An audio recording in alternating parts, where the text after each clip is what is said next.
AC नहीं चल रही क्या?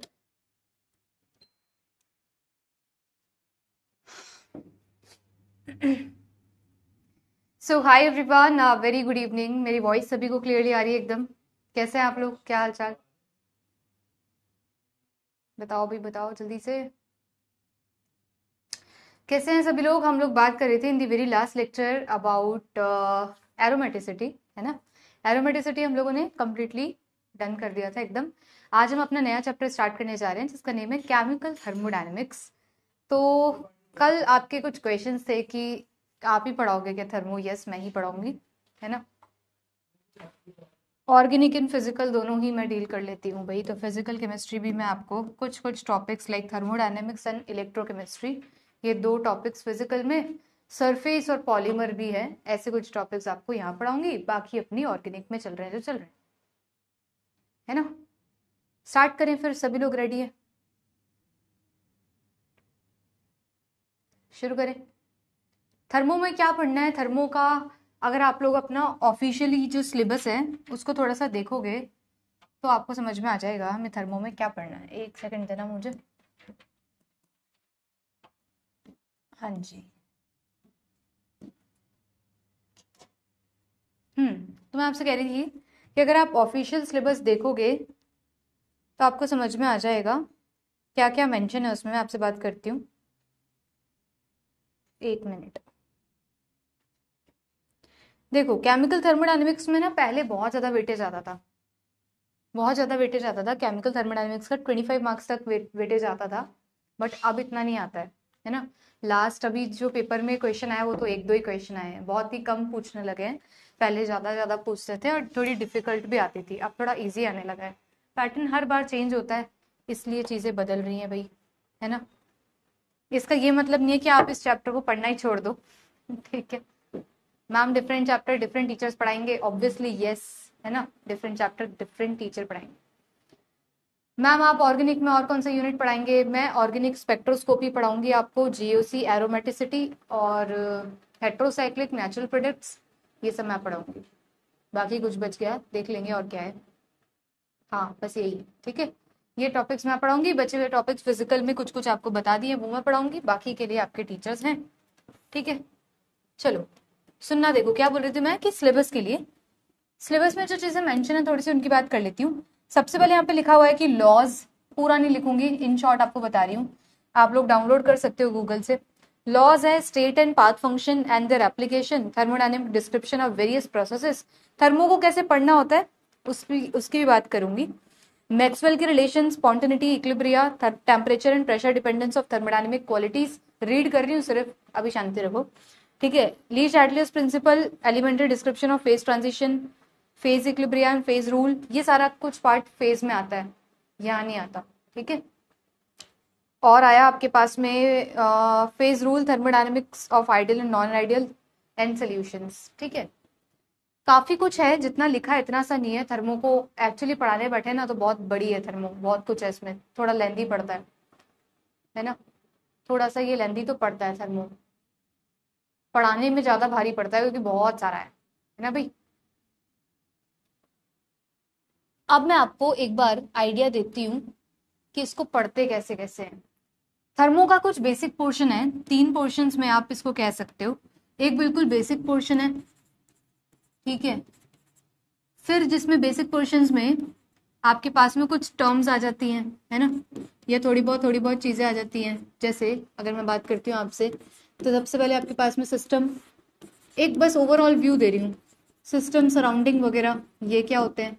नेक्स्ट में आप चलोगे तो स्टेट फंक्शन, पाथ फंक्शन क्या होते हैं ये आ जाएगा। इनकी प्रॉपर्टीज आ जाएंगी कि किसकी क्या प्रॉपर्टीज है, इनसे भी सवाल बन जाता है कभी कभी। फिर तीसरे पे आप जाओगे तो यूलर्स थ्योरम आ जाएगी, इससे भी क्वेश्चन आया हुआ है, सब जगह से क्वेश्चन आया हुआ है। जितने भी मैं आपको पोर्शन बताऊंगी ना सबसे पोर्शन बना हुआ है, ठीक है। फोर्थ में आपके पास में आएगा यूलर्स थ्योरम, साइक्लिक प्रोसेस वगैरह, ये सब बेसिक है, एकदम बेसिक है ना, एकदम आसान है, ये सब बेसिक पोर्शन है, ठीक है। ये सारे सारे ऐसे कुछ और भी आएंगे, बेसिक बेसिक पोर्शंस हैं। इनके बाद में मैं आगे बढ़ूंगी ना इस बेसिक से थोड़ा, तो थर्मो में नेक्स्ट आएगा पोर्शन आपके प्रोसेस वाला, कुछ प्रोसेस आएंगे, यहाँ से कहानी, मेन कहानी तो यहाँ से स्टार्ट होगी, प्रोसेस से। सबसे पहले आपके पास में प्रोसेस क्या होता है, जैसे आइसोथर्मल प्रोसेस है ना। दूसरा आ जाएगा एडियाबैटिक, ये कहानी इंपॉर्टेंट भी है थोड़ी, एडियाबैटिक प्रोसेस। तीसरा आ जाएगा आइसोकोरिक प्रोसेस, ठीक है। और फिर लास्ट में आ जाएगा आपके पास में कौन सा बचा, आइसोबैरिक प्रोसेस, जिसको मैं हमेशा भूल जाती हूँ, ठीक है। ये हो गया आपका फोर्थ। ये कुछ प्रोसेस आते हैं। और इसके बाद में ना थोड़ा सा आगे हम बढ़ते हैं तो ये आता है एंट्रोपी पे बेस्ड, एंट्रोपी और मिसलिनियस टॉपिक। एंट्रोपी के काफी सारे और मिसलिनियस टॉपिक्स यहाँ पे ऐड हो जाते हैं, ठीक है। ऐसे कुछ चलता है ये पूरा थर्मो। और एक अपना ओपन सिस्टम भी रहता है, वो मिसलिनियस टॉपिक में भी ऐड कर सकते हो आप, काफी सारे छोटे छोटे टॉपिक्स, और एक रहेगा ओपन सिस्टम। मेजर थर्मो को आप ऐसे पढ़ सकते हो, ठीक है। मेजर थर्मो को आप इस तरीके से पढ़ सकते हो, है ना। किसी भी चीज की हाइप बनाना मेरी बिल्कुल भी वो नहीं है ना। मेरी बिल्कुल टीचिंग टेक्निक में ये नहीं आता है। हर चीज को मैं कोशिश यही करती हूँ कि उसको सिंप्लीफाई कर दिया जा सके ताकि आपको वो आसान दिखे। अगर इसकी हाइप बनाए थर्मो खतरनाक है, भयंकर है, तुम्हें कभी समझ नहीं आएगी, ये वो तो आनी नहीं है। चलो स्टार्ट करते हैं, लिखिएगा थर्मोडायनेमिक्स। स्टार्ट करते हैं, फिर इसमें क्या आ रहा है, थर्मोडायनेमिक्स, ठीक है। लिखना देखो थर्मोडायनेमिक्स। थर्मोडायनेमिक्स में जैसा नाम है इसका सिंपल वही है, थर्मो मीन्स होता है हीट और डायनेमिक्स मतलब होता है फ्लो। तो बोलेंगे फ्लो ऑफ हीट को ही हम कहते हैं थर्मोडायनेमिक्स। अब हीट नहीं, आग नहीं, हीट का मतलब है एनर्जी। तो बोलेंगे कि आपके पास में जितनी भी हीट है, हीट बोले तो एनर्जी है, एनर्जी के फ्लो को ही हम लोग पढ़ते हैं थर्मो में, कि फ्लो ऑफ एनर्जी को ही हम रीड करते हैं थर्मो में, कैसे कैसे एनर्जी फ्लो हो रही है। अब फ्लो हो रही है इट मीन्स चेंज तो हो रही है। जैसे सपोज करो, मैंने आपको शायद पहले भी ऐसा एग्जाम्पल दिया हो कि अपन ने बचपन में एक ऐसा एग्जाम्पल पढ़ा था कि अगर इतनी हाइट पे कोई ऑब्जेक्ट है तो उसमें एक स्टोर्ड एनर्जी जिसको बोलते हैं पोटेंशियल एनर्जी, शायद समझाया हो ऐसे पहले कि इसमें जो स्टोर्ड एनर्जी है उसे कहा जाता है पोटेंशियल एनर्जी। अगर ये ऑब्जेक्ट ऐसे यहाँ पे इस तरीके से आए और फिर इस फ्लैट सरफेस पे इधर जाने लग जाए तो बोलेंगे अब ये मोशन कर रहा है, तो ये हो गई काइनेटिक एनर्जी। ये कौन सी हो गई, काइनेटिक एनर्जी। कन्वर्जन आ गया कि पोटेंशियल से काइनेटिक एनर्जी में कन्वर्जन तो हो गया। तो हीट फ्लो तो चल रहा है, ठीक है, साथ साथ कन्वर्जन भी चल रहा है। और मैं अगर आपसे ये पूछ लूं कि कितना एफिशिएंटली ये एनर्जी कन्वर्जन हुआ है, ये एनर्जी कन्वर्जन कितना अच्छे तरीके से हुआ है, कितना एफिशिएंटली हुआ है, तो ऐसे ही कुछ एनर्जी कन्वर्जन्स और इनका कितनी एफिशिएंट तरीके से होना है, यही हम पढ़ते हैं थर्मो में। इनका फ्लो भी पढ़ते हैं और इस फ्लो से एनर्जी कन्वर्जन का कितना बढ़िया, कितनी एफिशिएंसी से प्रोसेस चल रहा है, ये भी पढ़ते हैं। डन है ना भाई। और सुनना, ये तो हुई एक बात। और एक बात ये आती है कि अगर मैं आपसे बात कर लूं कि सपोज इलेक्ट्रिकल से केमिकल एनर्जी की ओर कन्वर्जन हो रहा है, तो आप बोलोगे अच्छा आप लोगों ने तो अभी इलेक्ट्रो नहीं पढ़ी है ना, ये इलेक्ट्रो हो चुका है अपना। एक तो इतने बैचेस हो जाते हैं, याद ही नहीं रहता किसमें क्या पढ़ा है। इलेक्ट्रो हो गया है क्या अपना शोध में इलेक्ट्रो, मुझे तो याद ही नहीं आ रहा है। शायद अभी सिर्फ जीओसी और एरोमेटिसिटी हुआ है ना, इलेक्ट्रो नहीं हुआ। नहीं हुआ। सुनो, अगर आपसे बोलूं कि सपोज करो इलेक्ट्रिकल से केमिकल एनर्जी की ओर जाना है तो कन्वर्जन है, बोलेंगे यस कन्वर्जन है। उस कन्वर्जन के लिए कौन सा टूल रिक्वायर है, अगर ये बात कर ली तो बोलेंगे इलेक्ट्रोलाइटिक सेल, या ये बोल देंगे गैल्वेनिक सेल। जो टूल की बात हो रही है ना, वो टूल पढ़ते हैं इलेक्ट्रोकेमिस्ट्री में। फिजिकल के कुछ टॉपिक्स लिंक करते हैं, इंडिविजुअली भी उन्हें पढ़ा जा सकता है, लेकिन कहीं ना कहीं कनेक्टिविटी बैठती है। जैसे आपसे ये बोल दे इलेक्ट्रिकल एनर्जी और केमिकल एनर्जी का कन्वर्जन हो रहा है, बताओ कितना एफिशिएंटली ये कन्वर्जन हो रहा है, ये पढ़ोगे थर्मो में। अगर बोल दो कौन सा टूल चाहिए उस कन्वर्जन के लिए, तो वो पढ़ोगे इलेक्ट्रो में। समझ गए, ऐसे लिंक होते हैं ये। क्लियर है। तो बोलेंगे यहां हम पढ़ रहे हैं efficiency of energy convergence and energy convergence, यही चीज हमें पढ़नी होती है थर्मोडायनेमिक्स में। अब चलते हैं एक लेवल आगे। इसमें कुछ टर्म्स आती हैं, उन टर्म्स के बारे में बात करती हूँ। सबसे पहली टर्म यहाँ पे आती है सिस्टम के बारे में। एक आता है सिस्टम, ठीक है। दूसरा आता है आपके पास में सराउंडिंग, सिस्टम सराउंडिंग, बहुत ही बेसिक बातें हैं। और फिर तीसरी चीज आती है आपके पास में boundary, system surrounding and boundary, ये तीन चीजें होती हैं। सुनना, सिस्टम क्या है मैम, तो बोलते हैं सिस्टम वो चीज है, ये वो आपके पास में वो एरिया है ये जिसको आप ऑब्जर्व कर रहे हो, है ना। सिस्टम सराउंडिंग यूनिवर्स भी एक होता है। सुनो देखो, जैसे फॉर एग्जांपल मैं आपसे एक बात बोलती हूँ कि ये मेरे पास में पूरा बॉक्स है, डन है। और मैंने बोला इस बॉक्स में से ना एक पर्टिकुलर एक सेकेंड, मैंने बोला इस पर्टिकुलर पूरे बॉक्स में से सपोज कर लो ये वाला एरिया है जिसपे मैं सारी बातें करने वाली हूँ, ठीक है। ये वो जोन है जिसमें मैं सारे ऑब्जर्वेबल चेंजेस को नोट करूंगी। ऑब्जर्वेबल चेंजेस, हैवी वर्ड, क्या होता है ये? मतलब जैसे temperature change, volume change, pressure change, जिसको भी मैं ऑब्जर्व कर सकती हूँ उसको कहूंगी ऑब्जर्वेबल चेंज, राइट। तो बोला जितने भी ऑब्जर्वेबल चेंजेस हैं उनको मैं इस पर्टिकुलर जोन में नोट करूंगी, बाकी के जोन से मुझे मतलब नहीं है। इट मीन्स मेरे लिए यही जोन हो गया मेरा सिस्टम। डन है। तो सिस्टम क्या होता है? जिसपे हम सारी नजर रखते हैं और जिसमें से हम सारे के सारे ऑब्जर्वेबल चेंजेस को नोट करते हैं, उसको हम कहते हैं सिस्टम। जिसको हम कंसिडर करके चल रहे हैं, जिसपे हम ध्यान देंगे, वो है सिस्टम। बाकी बचा हुआ तो सराउंडिंग, जैसे हम हमारा पड़ोसी तो बोलेंगे सिस्टम, और बची हुई चीज हो गई आपकी सराउंडिंग। रेस्ट एरिया जो इसके टच में है उसे कहा जाता है सराउंडिंग। जिससे आप बाउंड्री शेयर करते हैं उसे कहा जाता है सराउंडिंग। बाउंड्री इटसेल्फ क्या है? अरे बाउंड्री बाउंड्री है। इट मीन्स आपके सिस्टम और सराउंडिंग में जो चीज डिफरेंस लेके आ रही है वही एक बाउंड्री सरफेस है, जिसको मैं कह रही हूँ बाउंड्री। ये रियल भी हो सकती है, ये वर्चुअल भी हो सकती है। तो बोला बाउंड्री इज दैट सरफेस जो सेपरेशन क्रिएट कर रहा है between your system and surrounding. ये तो बहुत ही अब बच्चों वाली बातें हो गई। अब बढ़ते हैं आगे। इसके बाद में 2-3 बात और आई दिमाग में। एक यूनिवर्स भी वर्ड होता है मैम, वो क्या है? यूनिवर्स मतलब सिस्टम सराउंडिंग सबको मिला के जो बक्सा पूरा ये जो बॉक्स है इसी को कहते हैं यूनिवर्स, ठीक है। ये जो पूरा का पूरा बॉक्स है इसी को कहते हैं यूनिवर्स। पूरी की पूरी थर्मोडायनेमिक्स में ऐसे नहीं चलने वाला जैसे समझाया है। पूरी थर्मो में सिस्टम आपके लिए कौन होगा? तो बोलेंगे हमेशा ना पूरी थर्मो में बात ऐसे करी जा रही होगी कि सपोज कर लो एक गैस आपने फिल कर रखी है एक बीकर में, ठीक है। अब इस गैस में हम प्रेशर लगाएं, इसको कंप्रेस करें, या गैस खुद ही क्यों ना एक्सपेंड हो, जो भी चेंजेस आएंगे, volume change, pressure change, temperature change, whatever, moles change हो रहे हो तो मोल्स चेंज, जो भी चीजें चेंज होंगी उनको सबको नोट करूंगी मैं इस बीकर में फिल्ड गैस के लिए। इट मीन्स ये कौन है? सिस्टम। तो बोलेंगे यही मेरे लिए क्या हो जाएगा? बोलेंगे ये पर्टिकुलर गैस ही आपकी सिस्टम है। तो whenever I am using such word समझ जाना कि मैं इसकी बात कर रही हूँ। तो सिस्टम मेरे लिए इस थर्मो में कौन है? एक बीकर में फिल्ड गैस, जिसपे जो भी काम हो रहा है उसको मैं नोट करूंगी। डन है। अब आगे बढ़ते हैं। एक और बात कि मैम चलो ये हो गया आपका सिस्टम, डन है। ये बाहर वाली चीज, मैंने कहा ये बाहर मेरा सराउंडिंग है, ठीक है मैम करेक्ट है। तो और ये क्या है? ये मैंने बोला ये बाउंड्री है, बोला ओके। अब मैम अगर आप सपोज करो आपने ऊपर से ना एक पिस्टन लगा दिया, किसी ने मेरे को ऐसे बोला कि आप सपोज कर लो ऐसे ऐसे ये बॉक्स ऊपर तक जा रहा है और ये मेरा पिस्टन है। पिस्टन क्या होता है? पिस्टन मतलब कि जो कंप्रेस करेगा, है ना, या फिर जिसकी जो ऊपर उठेगा अगर गैस एक्सपेंड कर रही है तो मैंने बोला सपोज कर लो या हैवी वेट या जो भी आप मानो, एक मैंने ऊपर से कवर कर दिया, अब मैं इसके ऊपर से प्रेशर लगा के गैस को कंप्रेस करूंगी। तो ये पिस्टन भी बाउंड्री की तरह एक्ट नहीं कर रहा? बोला हाँ एकदम करेक्ट है। कैसी बाउंड्री है ये? Movable boundary. इट मीन्स ये पिस्टन ऊपर भी जा सकता है, नीचे भी आ सकता है। तो ये पिस्टन इटसेल्फ कैसा है? तो लिखना पिस्टन इटसेल्फ कैसा एक्ट कर रहा है? मूवेबल बाउंड्री जैसा। तो पिस्टन इटसेल्फ इसको भी कहा जाता है कहीं कहीं कि ये बाउंड्री है। कैसी बाउंड्री है? मूवेबल बाउंड्री है। पिस्टन भी कैसी है? मूवेबल बाउंड्री की तरह एक्ट करता है। ये हुई और भी बेसिक बात। चलो अब बढ़ते हैं थोड़ा सा आगे कि मैम सिस्टम खुद कितने टाइप का हो सकता है। इनकी डेफिनेशन नीडेड नहीं है ना। सिस्टम की डेफिनेशन मतलब वो सच एरिया जिसपे observable changes we will note. Surrounding आप बोल सकते हो कि आपके सिस्टम से जो रेस्ट बचा हुआ एरिया है ना, उसको हम बोलेंगे नेबरिंग एरिया, उसको हम बोलेंगे सराउंडिंग। बाउंड्री क्या है? जो एक सेपरेशन क्रिएट करता है। मुझे नहीं लगता इनकी डेफिनेशन लिखवानी चाहिए, बेसिक सी बातें और कोई एग्जाम में पूछेगा भी नहीं। अब बढ़ते हैं आगे।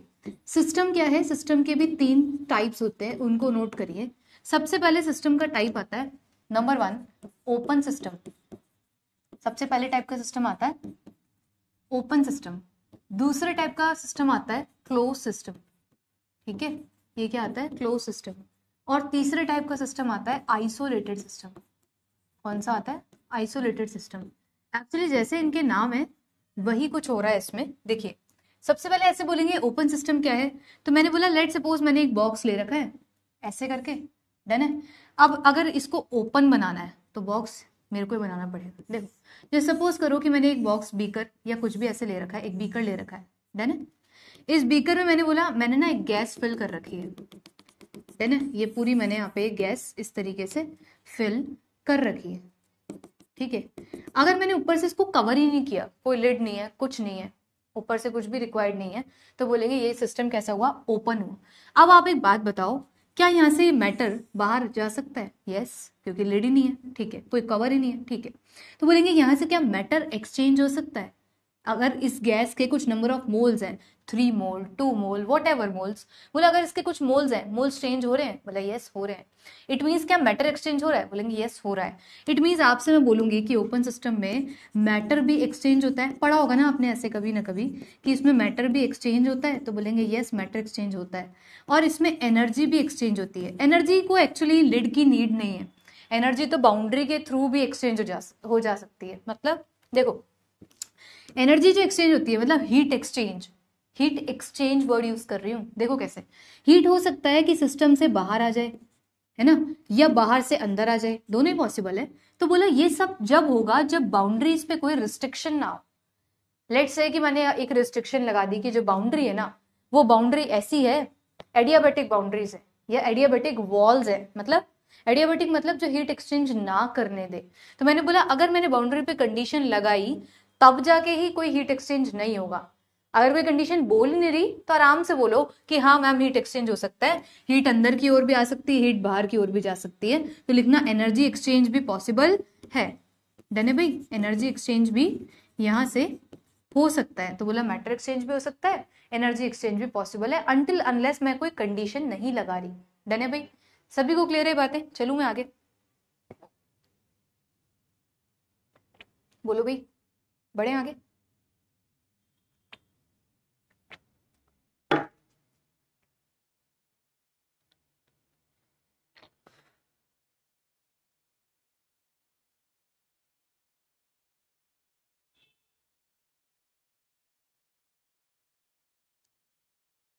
चलें आगे।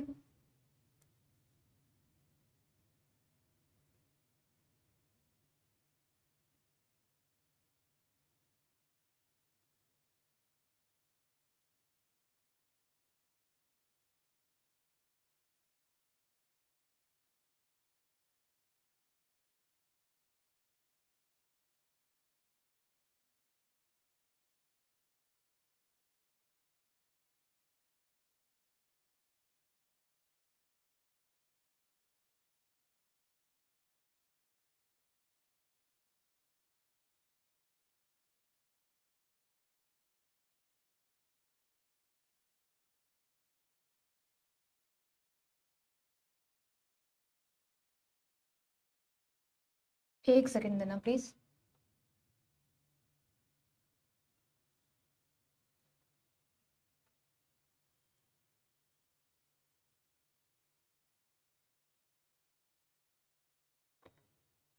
जस्ट सेकंड, एक सेकंड देना बस मुझे।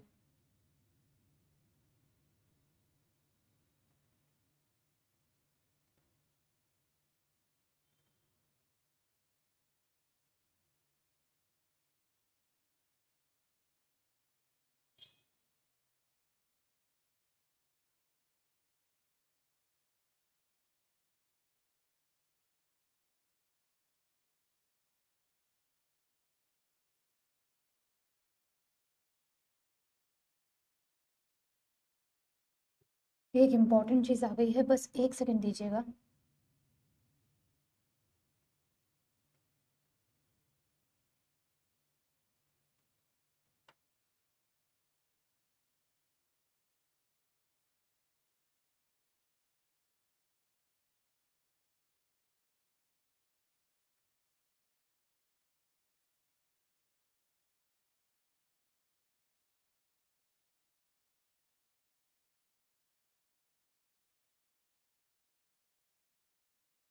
हम्म,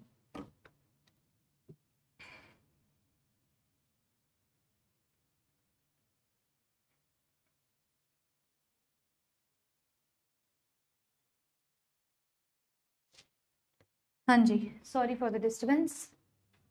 लिख रहे 1 मिनट हो गया। अरे कुछ इंपॉर्टेंट चीज आ गई थी इसलिए। चलिए देखिएगा एक बार सामने। अब आता है क्लोज सिस्टम क्या है। क्लोज सिस्टम में मैंने ऐसे बोला कि लेट से मैंने कोई बीकर ले रखा है और उसमें मैंने कोई गैस फिल कर रखी है, ठीक है। अब मैंने बोला गैस फिल्ड है और इसके बाद में ना यहाँ से मैंने एक लिड भी लगा रखी है, ठीक है, ऐसे। इसको मैंने कर दिया क्लोज। अब बोलेंगे अगर ये क्लोज हो चुका तो क्या मैटर एक्सचेंज पॉसिबल है? बोलेंगे no ma'am. It means matter exchange की अगर बात की जाए कि मैटर एक्सचेंज हो सकता है क्या, तो कहना नहीं हो सकता, क्योंकि ऊपर से लिड लगा दी, क्लोज कर दिया ना, कहाँ से होगा? तो बोलेंगे मैटर एक्सचेंज तो पॉसिबल नहीं है। इफ आई से एनर्जी एक्सचेंज, तो बोलना यस एनर्जी एक्सचेंज हो सकता है, क्योंकि वो तो बाउंड्री के थ्रू होता है, बाउंड्री पे कोई भी रिस्ट्रिक्शन अभी तक नहीं लगाई गई, तो यस एनर्जी एक्सचेंज पॉसिबल है, मैटर एक्सचेंज पॉसिबल नहीं है। इतना समझ में आ रहा है? बिल्कुल सही है। अब चलते हैं आगे। नेक्स्ट आता है आइसोलेटेड सिस्टम। आइसोलेटेड का मतलब है जहां पे रिस्ट्रिक्शन लगा दी जाए कि जो बाउंड्रीज है ना वो एडियाबेटिक बाउंड्रीज हैं। If I have put it the condition कि ये जो बाउंड्रीज हैं ये आपकी एडियाबेटिक बाउंड्रीज हैं, ऐसा कुछ मैंने बोल दिया, ठीक है। और फिर मैंने गैस ले ली, ठीक है, और गैस लेके ऐसे कर दिया कि ये लो जी, ये भी क्लोज है, डन है। इट मीन्स ना ही तो मैटर एक्सचेंज हो सकता है ना ही एनर्जी एक्सचेंज हो सकती है, तो यहाँ से दोनों ही चीजें पॉसिबल नहीं है। और ये कैसा है? बोलना ना ही मैटर एक्सचेंज हो सकता है और ना ही एनर्जी एक्सचेंज हो सकती है ना। एनर्जी एक्सचेंज और मैटर एक्सचेंज दोनों ही नहीं हो सकते, तो वो कैसा रहेगा? एकदम आइसोलेटेड, जैसा वर्ड है ना वही काम है उसका, तो बोलेंगे कैसा है? एकदम आइसोलेटेड सिस्टम है, डन है भाई। नोट कर लीजिए, कोई भी डाउट कुछ भी चीज आती है तो प्लीज पूछिए, मुझे नहीं लगता ऐसा यहाँ से कोई डाउट है। चले आगे, बोलो भाई, चल सकते हैं आगे? एकदम क्लियर है बात?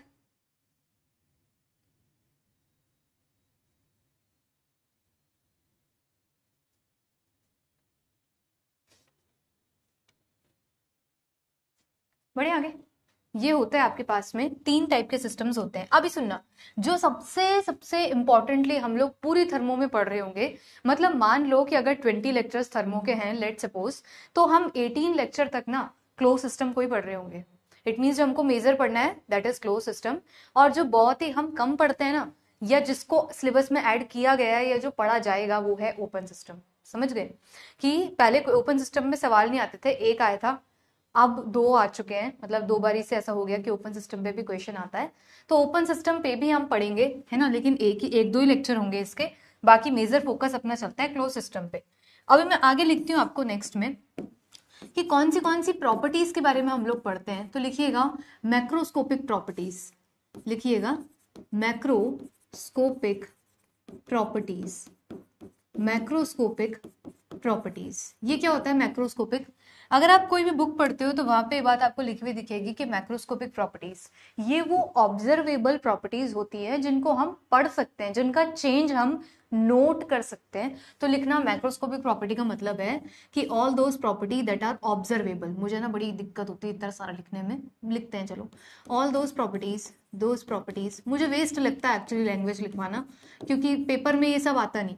Those properties which are observable, इसलिए मैं इन शॉर्ट सबसे शॉर्ट लिखवाती हूँ क्योंकि टाइम वेस्ट ना हो ज्यादा।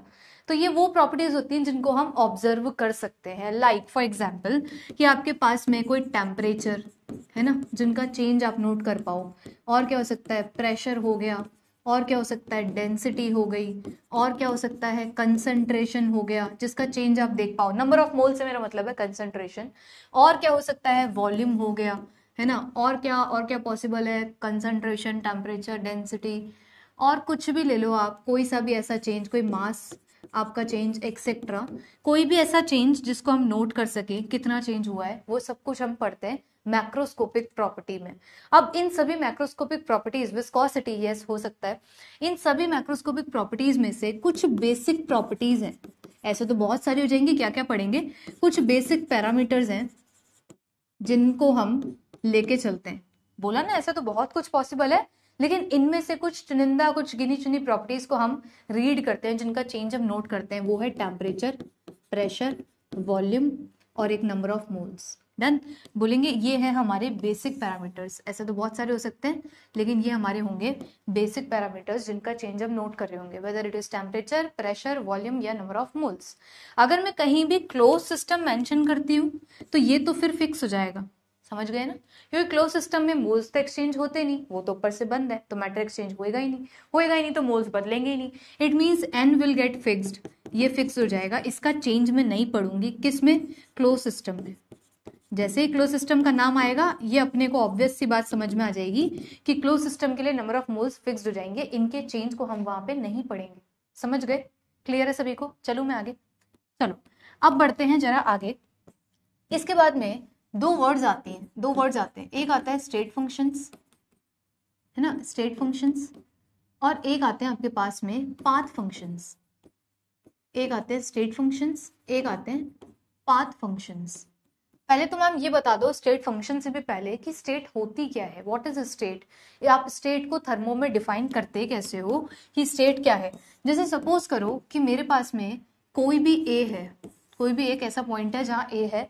अब ए मेरे लिए एक स्टेट है। स्टेट का मतलब क्या है कि इस जगह पे आके मैं बता सकती हूँ कि मेरे पर्टिकुलर सिस्टम का प्रेशर क्या है, वॉल्यूम क्या है, टेम्परेचर क्या है, नंबर ऑफ मोल्स क्या है। लेट्स से इसको 1 बोल दिया, P1, V1, T1 और N1, करेक्ट है। तो मैंने बोला अब जब मैं ये सब डिफाइन कर देती हूँ ना, तो ए मेरी एक पर्टिकुलर स्टेट होती है कि इस स्टेट में मेरा अभी फंक्शन प्रेजेंट है, डन है। अगर जैसे ही ये सब बदलता है, लेट्स से कि ए से मैं बी में चली गई, ठीक है, ए से मैं बी में चली गई, तो बोलेंगे यहाँ प्रेशर कुछ और हो गया, वॉल्यूम कुछ और हो गई, T2 कुछ और हो गया, और आपके नंबर ऑफ मोल्स कुछ N2 हो गए, है ना। अपन ने अभी तक क्लोज सिस्टम नहीं बोला, तो मोल्स भी बदल रहे हैं और बोल दिया ये सब बदल गए, तो ये हो गई अपनी दूसरी स्टेट। एक ए थी, एक बी थी, डन है। ऐसे ये एक स्टेट है, एक ये स्टेट है ए और एक ये स्टेट है बी। स्टेट इटसेल्फ क्या है? ऐसे पॉइंट्स जहां पे आपके पैरामीटर्स बदल रहे हैं, बदलेंगे तो बोलेंगे यस दो अलग अलग जगह हैं। अभी सुनना, या ऐसे समझो आप स्टेट वो जगह है जहां पे आप इनको डिफाइन कर सकते हो कि P1, V1, T1, N1 and so on. आगे सुनना, अब क्या हुआ, ये तो स्टेट है। स्टेट फंक्शंस क्या है? बोले स्टेट फंक्शंस वो वाले फंक्शंस हैं जो सिर्फ स्टेट पे जाके ही डिफाइन होते हैं, स्टेट पे जाके ही बदला करते हैं। ये वो प्रॉपर्टीज हैं जिनको रास्ते से कोई फर्क नहीं पड़ता, ये सिर्फ स्टेट पे डिफाइन होती हैं। यहाँ पे डिफाइन हो गई, अगली स्टेट पे डिफाइन हो गई, इट मींस ये स्टेट पे जाके चेंज होते हैं। इनको कौन सा रास्ता चूज किया ना, इससे फर्क नहीं पड़ता। इसको मैं लिखवाऊंगी अभी, उससे पहले मैं समझा रही हूँ। देखो, जैसे सपोज करो मैंने आपको बोला कि ए है, उससे हमें बी पे जाना है ना, ए है और उससे हमें बी पे जाना है। अब मैंने बोला हो सकता है ए से बी जाने के लिए एक ये रास्ता हो, डन है। हो सकता है ए से बी का रास्ता ये वाला हो, ठीक है। हो सकता है ए से बी का रास्ता ये वाला हो, और हो सकता है ए से बी का रास्ता कुछ ऐसे ऐसे ऐसे वाला हो, डन है।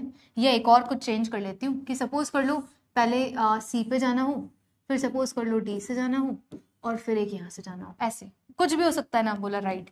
अब देखो सपोज कर लो यहाँ मेरे पास में प्रेशर P1 है, T1 है, V1 है, N1 है, करेक्ट है। और यहाँ पे सपोज कर लो कि P2 है, T2 है, V2 है और N2 है। अब मैं क्या बोल रही हूँ पता है आपको कि स्टेट फंक्शंस वो वाले फंक्शंस हैं जो सिर्फ स्टेट पे जाके ही चेंज होते हैं, बीच रास्ते में चेंज नहीं होते। उनको फर्क नहीं पड़ता आपने जिगजैग रास्ता चूज किया है, आपने डायरेक्ट रास्ता चूज किया है, या आप सी से होते हुए डी से होते हुए बी पे गए हो। अभी लेट सपोज मैंने ऐसे बोल दिया कि अगर हमने ये वाला रास्ता चूज किया ना, तो यहाँ पे प्रेशर P3, T3, V3 और N3 ऐसे कुछ होगा। यहाँ पे P4 है ना, V4, T4, N4 ऐसे कुछ होगा, और ये बदल गया। अब देखो मैं दोनों रास्ते आपको चूज करके दिखा देती हूँ, देखना एक बार सामने। देखो मैं ये बोल रही हूँ कि अगर सपोज मैं ये वाले रास्ते से गई थी, जिसको मैं फर्स्ट लिख रही हूँ, ए से बी वाला डायरेक्ट वाला, तो बोलेंगे अगर आपने ए बी वाला रास्ता चुना है ना, और मैं आपसे पूछूं बताओ टेम्परेचर में क्या चेंज आया, मुझे क्या बताओगे? Final minus initial, it means T2 minus T1, correct है, सही है। अब अगर मैं आपसे बोलूं कि नहीं मैंने ये वाला रास्ता चुना है कि पहले मैं ए से सी की ओर गई, फिर सी से डी की ओर और फिर डी से बी की ओर, अब चेंज निकाल के दिखाओ सेम आता है क्या, फिर हम मानेंगे। मैंने कहा ठीक है, फिर से मैं टेम्परेचर का चेंज ही निकालती हूँ। बताओ ए से सी में जाऊंगी तो लिखूंगी T3 माइनस T1, डन है, प्लस डी से सी में मतलब सी से डी में जाऊंगी तो चेंज निकालूंगी तो क्या आएगा? T4 final minus initial, done है, प्लस यहां से यहां का होंगी तो लिखूंगी फाइनल माइनस इनिशियल, करेक्ट है। ये लिख दिया मैंने। आ रहा है ना समझ में क्या बोल रही हूँ? अब मैं इन सबको अगर जरा देखूं, ब्रैकेट्स हटा दूं, तो ये आ जाएगा T3 minus T1 plus T4 minus T3 plus T2 minus T4, correct है ना। अब आप देखो जरा, T4 से T4 उड़ गया, नेगेटिव थे ना, प्लस माइनस कट गई, क्या बचा? सिर्फ बचा T2 minus T1। It means यही है डेल्टा T, यही है डेल्टा टी। इसमें इट मीन्स टेम्परेचर वो प्रॉपर्टी है, टेम्परेचर को क्या स्टेट फंक्शन बोल दें, बोलेंगे यस बोल दो। क्यों? क्योंकि ये वो प्रॉपर्टी है जो सिर्फ स्टेट पे जाके ही बदल रहा है। यहाँ T1 था तो वहाँ T2 हो गया, रास्ते से कोई फर्क नहीं पड़ता है इसको कि आप चाहे इस रास्ते से आओ चाहे आप इस रास्ते से आओ, चाहे आप डायरेक्ट आओ कि उससे आओ, कोई फर्क नहीं पड़ रहा, क्योंकि जो चेंज आ रहा है ना वो चेंज अभी भी T2 माइनस T1 ही आ रहा है, तो चेंज इज सेम। और ये वाला रास्ता चुना था तो भी चेंज सेम है, तो टेम्परेचर कैसा है, बोलेंगे टेम्परेचर है स्टेट फंक्शन। ऐसे ही आप प्रेशर को देख लो, ऐसे आप वॉल्यूम को देख लो, ऐसे आप कंसंट्रेशन देख लो, तीनों ही चीजें, चारों ही चीजें कैसे निकलेंगी, स्टेट फंक्शन। तो यहाँ पे लिखिएगा स्टेट फंक्शन क्या होता है, नोट करिए, दोज फंक्शंस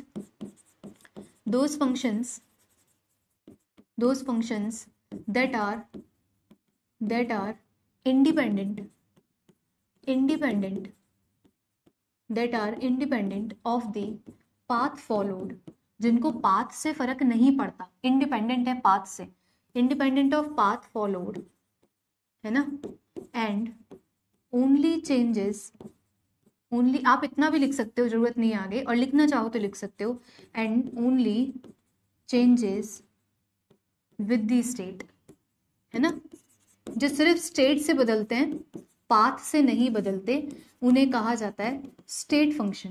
करेक्ट है। टेम्परेचर कौन कौन, एग्जाम्पल कौन कौन से हैं, temperature, pressure, volume, number of moles, ये सब के सब कैसे हैं, स्टेट फंक्शंस। डन है भाई, ये सब के सब कैसे हैं, whether it is temperature, pressure, volume, N, ये सब कैसे हैं आपके स्टेट फंक्शंस, क्योंकि ये स्टेट से ही बदलते हैं, रास्ते से नहीं बदलते। ओके, आप पाथ फंक्शन क्या है जरा वो भी लिख लो, ये वो है जो पाथ से बदलते हैं, तो लिखना those functions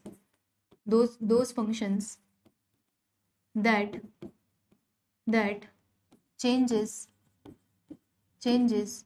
with the path, या ऐसे लिख सकते हो that are dependent on the path, कैसे भी लिख लो, those functions that changes with the path followed, जो रास्ते से बदल जाते हैं उन्हें कहा जाता है path functions।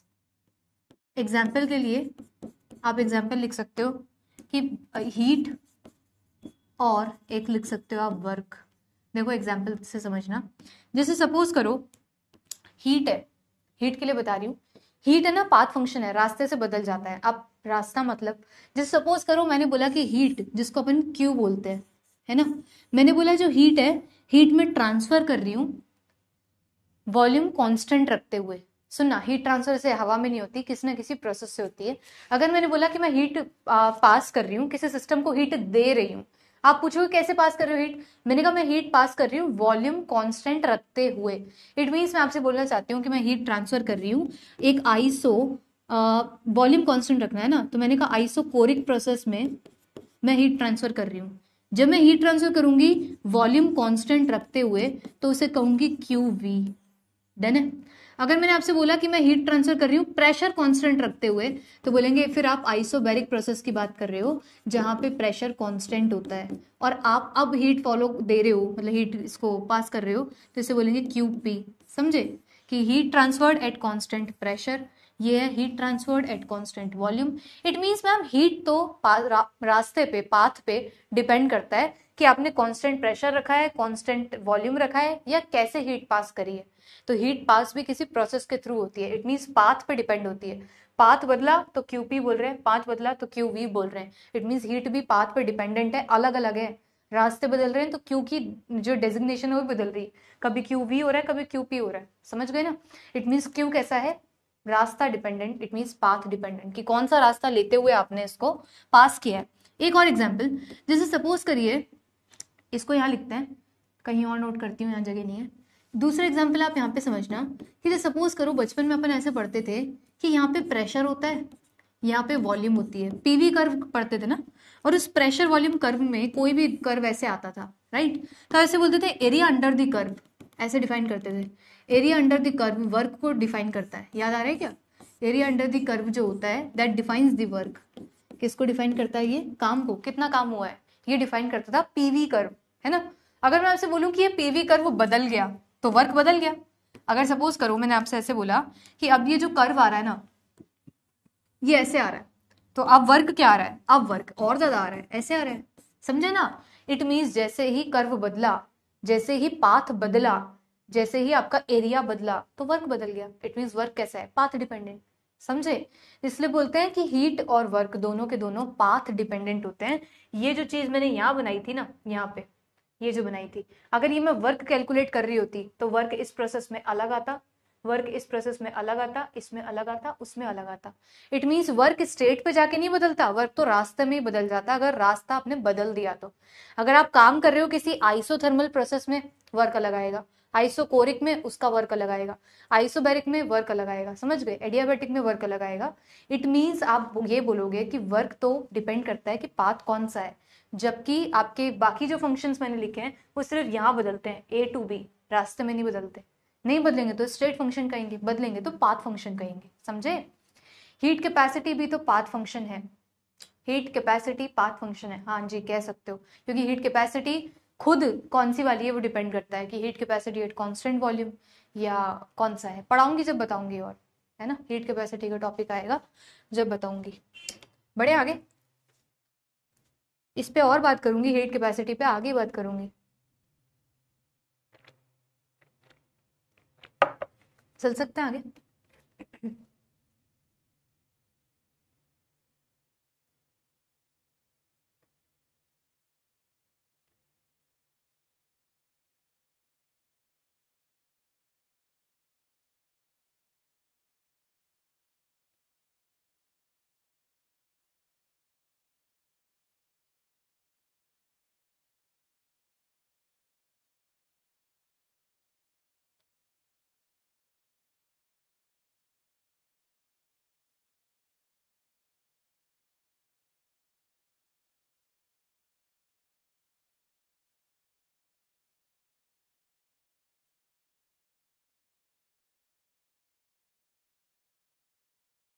बढ़े आगे।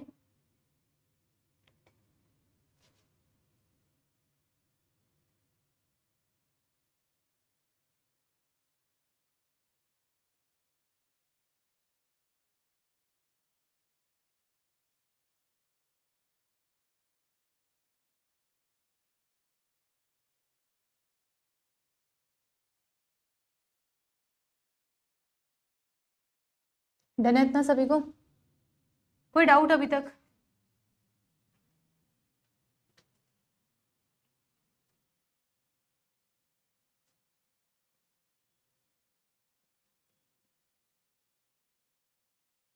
बढ़े आगे। अब जरा हम आगे चलते हैं, कुछ और बातें पढ़ते हैं अबाउट स्टेट फंक्शन। लिखिएगा, इसकी कुछ प्रॉपर्टीज होती हैं, लिखिएगा।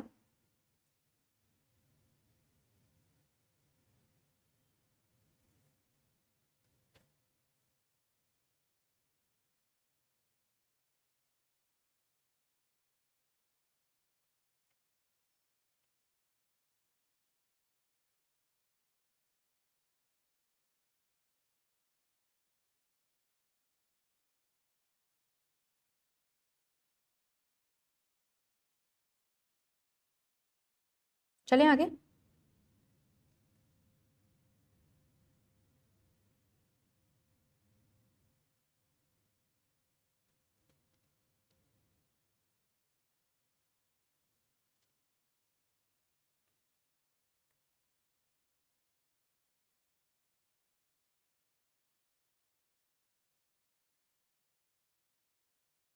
चलिए लिखिएगा नेक्स्ट में।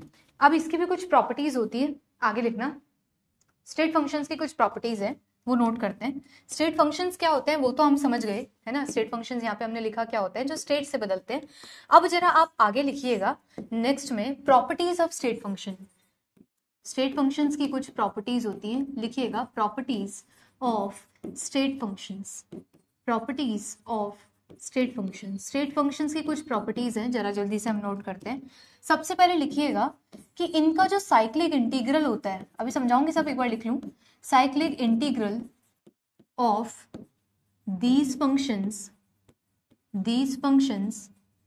Is zero. Cyclic integral of these functions is zero. इनका जो साइक्लिक इंटीग्रल होता है वो कैसा रहता है, जीरो रहता है। एक तो ये बात आई।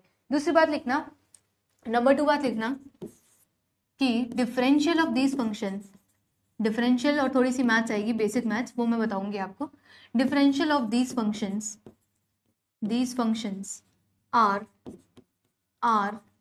Exact differential are exact differential, इनके डिफरेंशियल जो होते हैं वो एग्जैक्ट डिफरेंशियल हुआ करते हैं। और तीसरी बात लिखिएगा कि दीज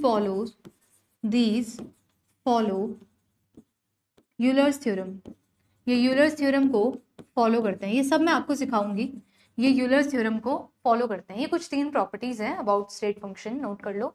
सबसे पहली प्रॉपर्टी आती है कि साइक्लिक इंटीग्रल इन फंक्शन का 0 होता है। दूसरा है कि डिफरेंशियल ऑफ इनका एग्जैक्ट डिफरेंशियल होता है। और तीसरी बात आती है कि ये यूलर्स थ्योरम फॉलो करते हैं। एक एक करके समझेंगे अपन, ऐसे इतनी तेजी से नहीं समझ पाएंगे। तो अपने को पहले तो डिफरेंशियल समझना पड़ेगा, फिर अपने को यूलर्स थ्योरम समझनी पड़ेगी, और फिर जाके मैं इन तीनों बातों को यहाँ पे कंसाइज कर पाऊंगी। तो मेरे को ना एक एक करके आपको समझाना पड़ेगा, इतनी तेजी से नहीं चलूंगी अब मैं। एक बार लिखिए बस, अभी आप नोट करके और थोड़ी सी जगह रखना। मान लो हाफ पेज पे आपका ये मामला आया हो, तो नेक्स्ट हाफ पेज थोड़ा सा बचा के रखना, ठीक है। उसके बाद में नोट करना अब अगला पॉइंट डिफरेंशियल्स। मैं थोड़ा आगे चल जाऊं, थोड़ा समझा लूं, फिर आऊंगी इन पे वापस, ठीक है। नोट करिए आगे, डिफरेंशियल थोड़ी सी मैथ्स में लेके चलते हैं आपको। नोट करिए डिफरेंशियल, डेरिवेटिव या डिफरेंशियल। लिखिए डिफरेंशियल्स, डिफरेंशिएशंस बोल दो कि डिफरेंशियल बोल दो, डेरिवेटिव्स बोल दो। लिखो एक बार डिफरेंशियल। देखो डिफरेंशियल्स या डेरिवेटिव्स, डिफरेंशिएशन क्या होता है ये देखो। जैसे सपोज करो कि D by D x upon कहते हैं, एक्स क्या है जिसके रिस्पेक्ट में आप इसका डिफरेंशिएशन कर रहे हो। फॉर एग्जाम्पल मैंने लिखा एक्स का डिफरेंशिएशन करना है एक्स की ही रिस्पेक्ट में। थोड़ी सी मैथ्स पढ़ी होगी ना, यहाँ भी मैथ्स आ गई, हाँ थोड़ी सी आती है, but I will make sure कि यहाँ की मैथ्स से तुमको बिल्कुल समस्या नहीं आएगी, ये मेरी गारंटी है, ठीक है। एक तो आज मेरा कॉल ने ना जीना हराम कर दिया भाई, इतना गुस्सा दिलाते हैं ना ये। एक सेकंड रुकना प्लीज, परेशान कर रहे हैं कब से।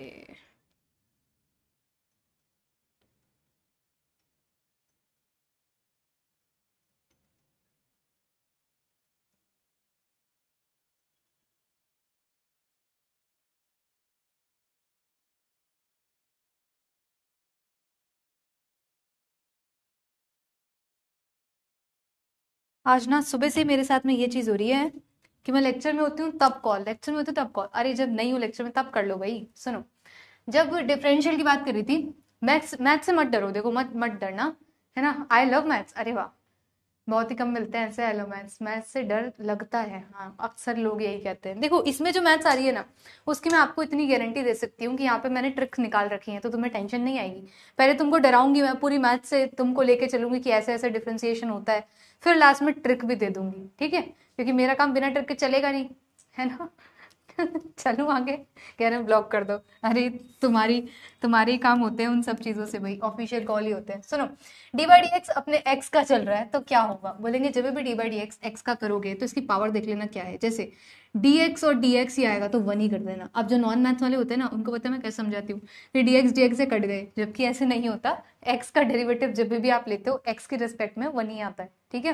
दूसरी बात सुनना, लेट सपोज कि ये कुछ और है, जैसे डी बाई डी एक्स और एक्स की पावर n लिखी हुई है। असली बात तो यहाँ आती है, डिफ्रेंसिएशन होता है एन एक्स एन माइनस 1। पता है पहले तो कितना तूफानी मैथ्स पढ़ते थे, 11th-12th में तुम भी पढ़ते होंगे, बीएससी में भी पढ़ा होगा ना, आर.डी. शर्मा। 12th में तो पता नहीं क्या क्या सॉल्व किया हुआ है। अब जब यहाँ तक आ जाता है ना नेट तक, या तुमसे पार हो गए, मतलब नेट भी निकल गया, तब ये हालत हो जाती है, यही याद है ना, उसको भी महान समझते हैं कि चलो ये तो याद है। सही, लिटरली मेरी ये कंडीशन है, मैं फील करती हूँ चलो ये तो याद है, फिर सही में फील आता है कि मैंने वो भी सॉल्व किए हुए हैं कभी, मतलब आर.डी. शर्मा और वो, खुद पे बिलीव नहीं होता। चलो बढ़ते हैं आगे। तो बोलेंगे कोई नहीं, जितना अपने काम की चीजें उतनी पढ़ेंगे, आर.डी. शर्मा यहाँ नहीं सॉल्व करनी। तो बोलेंगे D by D X X to the power N N X N minus 1, ये बहुत है। और एक आप ये याद रख लेना कि डी बाई डी एक्स किसी भी कॉन्स्टेंट का जब भी आप करोगे ना तो वो 0 होगा। बेसिक एकदम बेसिक। चले आगे, एक तो ये बात, और कुछ याद रखना है, और हमें डिफ्रेंसिएशन से और कुछ बातें याद रखनी है क्या। हाँ, 1-2 बातें और हैं, छोटी छोटी सी बातें हैं, वो भी सुन लो। कि कभी कांस्टेंट का हो और एक कभी 1/x वाला हो, वो भी सुन लो। देखो जैसे कभी ऐसे हो डी बाई डी एक्स, यहाँ कॉन्स्टेंट लगा है और यहाँ ऐसे लिखा हुआ है। एग्जाम्पल दूं, जैसे आपके सामने लिखा हुआ है D by D x 3x का, ये बात है ये, ठीक है, 3x स्क्वायर ऐसा कुछ है। तो बोलेंगे सबसे पहले तो x के रेस्पेक्ट में हो रहा है ना, ये c के लिए कोई लेना देना नहीं है, बाहर करो, जीरो मत करना। जीरो तब करते हैं जब सिर्फ कांस्टेंट हो। जैसे आपको फॉर एग्जांपल यहाँ ऐसे लिखा हुआ है, थोड़ा सा झेल लो मुझे, जैसे D by D x suppose 3 का लिखा हुआ है तो उसको डायरेक्टली जीरो कर देना, क्योंकि x है ही नहीं, किसका डिफरेंशिएशन, सही है ना। अब बोलेंगे यहाँ पे 3x² ऐसा कुछ लिखा हुआ है, सबसे पहले इस 3 को बाहर लिख दो, तो लिखना 3, डन है। अब क्या बचा, बोलना डी बाई डी एक्स, ये बचा x² का, करेक्ट है ना भाई, तो बोलना 3। अब इसका कैसे होता है, ये रहा, बोलना 2 आगे nx n-1, तो ये हो गया 2 इंटू है ये 2x 2-1, तो ये आ गया भाई 6x और 1, if I am not wrong, बोलेंगे ये हो गया इसका आंसर। कितने लोगों को समझ में आया। हम मेडिकल वालों का क्या होगा, अब तुम्हारी मेरी हालत बराबर है ना। अब मैं भी ऐसी हूँ जैसे मैं मेडिकल से हुआ करती थी, मैं मैथ से थी, ठीक है, बट सही में अब ये लिटरली यही हालत रहती है, क्योंकि इतना आगे आ गए ना भाई, नेट तक आ गए, अब पुरानी चीजें नहीं याद रहती। तो मेडिकल वालों मान के चलो सेम कंडीशन है अपनी, तो टेंशन नॉट, ठीक है। चलो, तो बोलेंगे ये हो गया अपना आंसर कि कांस्टेंट को आप बाहर ले आओ और जो x⁴n बची है उसका आप डिफरेंशिएशन कर डालो। कर लोगे ना इतना, तो कोई समस्या है तो पूछ लो एक बार, देख लो हो जाएगा ना। इसको कहीं यूज ही नहीं करना, मैं आपको कहूंगी, सिर्फ बता रही हूँ, इसको यूज नहीं करना कहीं, मैं तो ट्रिक से चलूंगी, ठीक है। चलो फिर बता भी क्यों रहे हो, क्योंकि आएगा ना कहीं तो आ ही जाएगा, फिर तुम घबरा ना जाओ। जैसे D by D x suppose कर लो 1/x का आता है, तब क्या करना है, तो कुछ नहीं, इस x को उठा के ऊपर ले आना, तो बोलना डी बाई डी एक्स, ये हो जाएगा x⁻⁻1। अब ये केस ही है, समझ पा रहे हो, ये दोनों केस अब एकदम सेम है, करेक्ट है ना। बोलेंगे हाँ अब तो समझ गए, ये हो जाएगा x n-1, it means ma'am ये हो जाएगा -1 x⁻⁻2, तो इसको कैसे लिखूं, माइनस का 1/x², करेक्ट है ना। ये हो जाएगा इसका डिफरेंशिएशन, बस इतने से आपके काम में आएंगे। ये नंबर 1 हो गया, नंबर 2 ये तीसरे वाला, ये 4th और ये 5th, इससे ज्यादा आपको नहीं समझना है, बस काफी है, डिफरेंशिएशन इतना ही आएगा, इतना काफी है, सही है। 2x कहाँ से आया, अरे x नहीं है वो, इंटू है ना, x नहीं है वो ऋषु, इंटू है, कि ये 3 था 2 आगे आया तो इंटू में है ना। अब मैं 3.2 लिखती तो तुम समझ लेते 3.2, इसलिए नहीं लिखा। बोलेंगे इतने भी नहीं है हम, तो 3 × 2 दैट इज 6, राइट। उन्हें बहुत ज्यादा अंडर एस्टिमेट नहीं कर रहे मैम हम आपको, आप हमको नहीं कर रही। चले आगे, 3 × 2 है वो, 3.2। चले, तो ये हुई कुछ बेसिक बातें। अब जरा हम थोड़ा सा आगे बढ़ते हैं, इस डिफरेंशिएशन को थोड़ा सा आगे लेके चले। डिफरेंशिएशन या डिफरेंशियल 2 टाइप के होते हैं, जो आपके डिफरेंशियल हैं वो 2 टाइप के डिफरेंशियल होते हैं, सुनना। एक होता है पार्शियल डिफरेंशियल, एक होता है आपके पास में जिसको सेकंड डिफरेंशियल लिखिएगा, पार्शियल या कंप्लीट डिफरेंशियल, सॉरी लिखिएगा पार्शियल डिफरेंशियल, ठीक है, और एक लिखिएगा कंप्लीट डिफरेंशियल। 2 टाइप के डिफरेंशियल होते हैं, पार्शियल या कंप्लीट डिफरेंशियल। डन, लिखो पार्शियल डिफरेंशियल या कंप्लीट डिफरेंशियल, ठीक है। पार्शियल में सुनना, देखो क्या होता है, जैसे लेट्स से मैं आपको ऐसे लिख के दिखाऊं, देखो मैं लिख दूं कि प्रेशर है वो फंक्शन है वॉल्यूम और टेम्परेचर का। क्या मतलब प्रेशर बदलता है वॉल्यूम से, प्रेशर बदलता है टेम्परेचर से। कभी भी किसी की भी डिपेंडेंस दिखाते हैं ना, तो उसको बोलते हैं ये इसका फंक्शन है, ऐसे करके। तो बोलेंगे प्रेशर फंक्शन है वॉल्यूम और टेम्परेचर का, मतलब वॉल्यूम बदली तो प्रेशर बदलेगा, टेम्परेचर बदली तो प्रेशर बदलेगा, ओके। तो प्रेशर फंक्शन है इन दोनों का, वॉल्यूम का और टेम्परेचर का। अब सुनो, अगर मैं लिखना चाहती हूँ कि प्रेशर में कितना चेंज आया with respect to volume change, कभी भी किसी का भी चेंज किसकी रिस्पेक्ट में निकालते हो तो दूसरे वाले को कांस्टेंट रखना। थोड़ी सी मैथ्स का ये रूल चलता है कि आप प्रेशर का चेंज निकाल रहे हो with respect to volume change, कि वॉल्यूम बदली उसके साथ साथ प्रेशर कितना बदला, ये देख रहे हो। तो टेम्परेचर है ना, उसको बाहर लिख देना, और जैसे आप बाहर लिखोगे मैं इसको ऐसे रीड करूंगी कि change in pressure with respect to volume at constant temperature. समझे कि जिसको भी हम चेंज देख रहे होते हैं दूसरे वाले को कांस्टेंट रखते हैं। अभी सपोज आप बोलो नहीं मैं तो टेम्परेचर का चेंज देखूंगा, तो यहाँ लिखना कि प्रेशर का change with respect to temperature volume constant, ऐसे रीड करते हैं। और ये मैं ऐसे बना रही हूँ कर्ली वाला, ये मैं ऐसे नहीं बना रही, ये है पार्शियल के लिए, ये है कंप्लीट के लिए, समझे। तो यहाँ पे हेडिंग चल रही है पार्शियल डिफरेंशियल, तब मैंने ऐसे ऐसे बनाए, टेम्परेचर कांस्टेंट ऐसे बनाए और वॉल्यूम कांस्टेंट। डन है, देख लो एक बार, फिर मैं आगे चल रही हूँ। करेक्ट है भाई, ये तो बहुत ही आसान बातें हैं मैम, इतना तो हम समझते हैं। अब चलते हैं जरा आगे, सुनना देखो। अब अगर यही चीज ये की यही बात मैं आपको कंप्लीट डिफरेंशियल में लिख के दिखाऊं ना, पता है मैं कैसे लिखूंगी, देखो एक बार। अगर मुझे कंप्लीट डिफरेंशियल लिखना है तो मैं पता क्या लिखूंगी यार, डीपी, डीपी व्हाट्सएप वाली नहीं लिखूंगी, DP is equals to partial differential of pressure with respect to volume, यही है ना, ठीक है, एट कांस्टेंट टेम्परेचर। अरे मैम ये तो पार्शियल वाला है ना, ये वाला। मैंने कहा हाँ हाँ, कंप्लीट डिफरेंशियल को पार्शियल की टर्म्स में ही लिखा जाता है, ठीक है। सुनना, पार्शियल कब लेते हैं, जब हेडिंग डली हो, ठीक है। ऐसे सवाल ना करें। पार्शियल कब लेते हैं, पार्शियल तब लेते हैं जब इसकी नीड हो। बताऊंगी कहाँ नीड है, अभी बस सुन लो एक बार। बोलेंगे ठीक है, जहां हेडिंग डली हुई है पार्शियल, अभी के लिए पार्शियल वहीं लिख रही हूँ। आगे सुनो, जब मैं कंप्लीट डिफरेंशियल लिखना चाहती हूँ तो मैं लिखूंगी डीपी, या अभी इसी के लिए लिख रही हूँ, है ना, तो मैं लिख रही हूँ प्रेशर का change, complete change is equals to partial change, partial वाला डेरिवेटिव यहाँ लिख देना डीवी, करेक्ट है, प्लस जो यहाँ है वो यहाँ लिखना है। आगे सुनो, फिर यहाँ लिखना del P by del T, कौन कांस्टेंट, वॉल्यूम, और यहाँ लिखना डी टी। ये लो जी, ये लो, ये जो आया है इसी को बोला जाता है कंप्लीट डिफरेंशियल।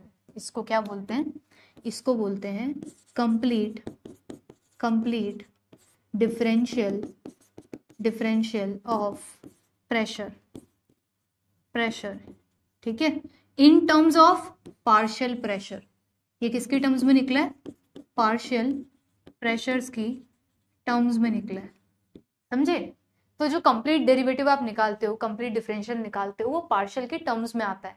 पार्शियल अपने आप में है, पार्शियल को यूज कर लेंगे तो कंप्लीट आ जाएगा, समझे, नोट कर लो। आगे चलते हैं, ये मैंने सिर्फ इस वाले के लिए लिखा है, इसके लिए। अभी और किसी के लिए लिखना हो तो वो भी लिख के दिखा दूंगी। चलो एक बार नोट कर लो, फिर आगे बढ़ते हैं। कंप्लीट डिफरेंशियल जब निकाल रहे हैं वो in terms of partial differential निकल रहा है, सही है ना, एकदम आसान चल रही है ना बातें अभी तक, तो को तूफानी थोड़ी बोल दिया मैंने।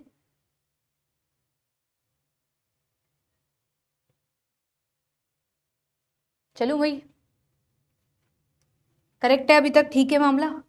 अब बोलेंगे मैम एक एग्जाम्पल और दे दो ना ताकि बात समझ में आ जाए। देखो जैसे फॉर एग्जाम्पल मैंने आपको बोल दिया कि एक होता है यू, ये कौन है, इंटरनल एनर्जी, ये फंक्शन होता है वॉल्यूम का और टेम्परेचर का। अगर मैंने आपको दे दिया, आपको नहीं पता, अब मैं आपसे बोलूं कि भाई इसका कंप्लीट डिफरेंशियल लिख के दिखा दो, बोलेंगे वेट करो अभी लिख देते हैं।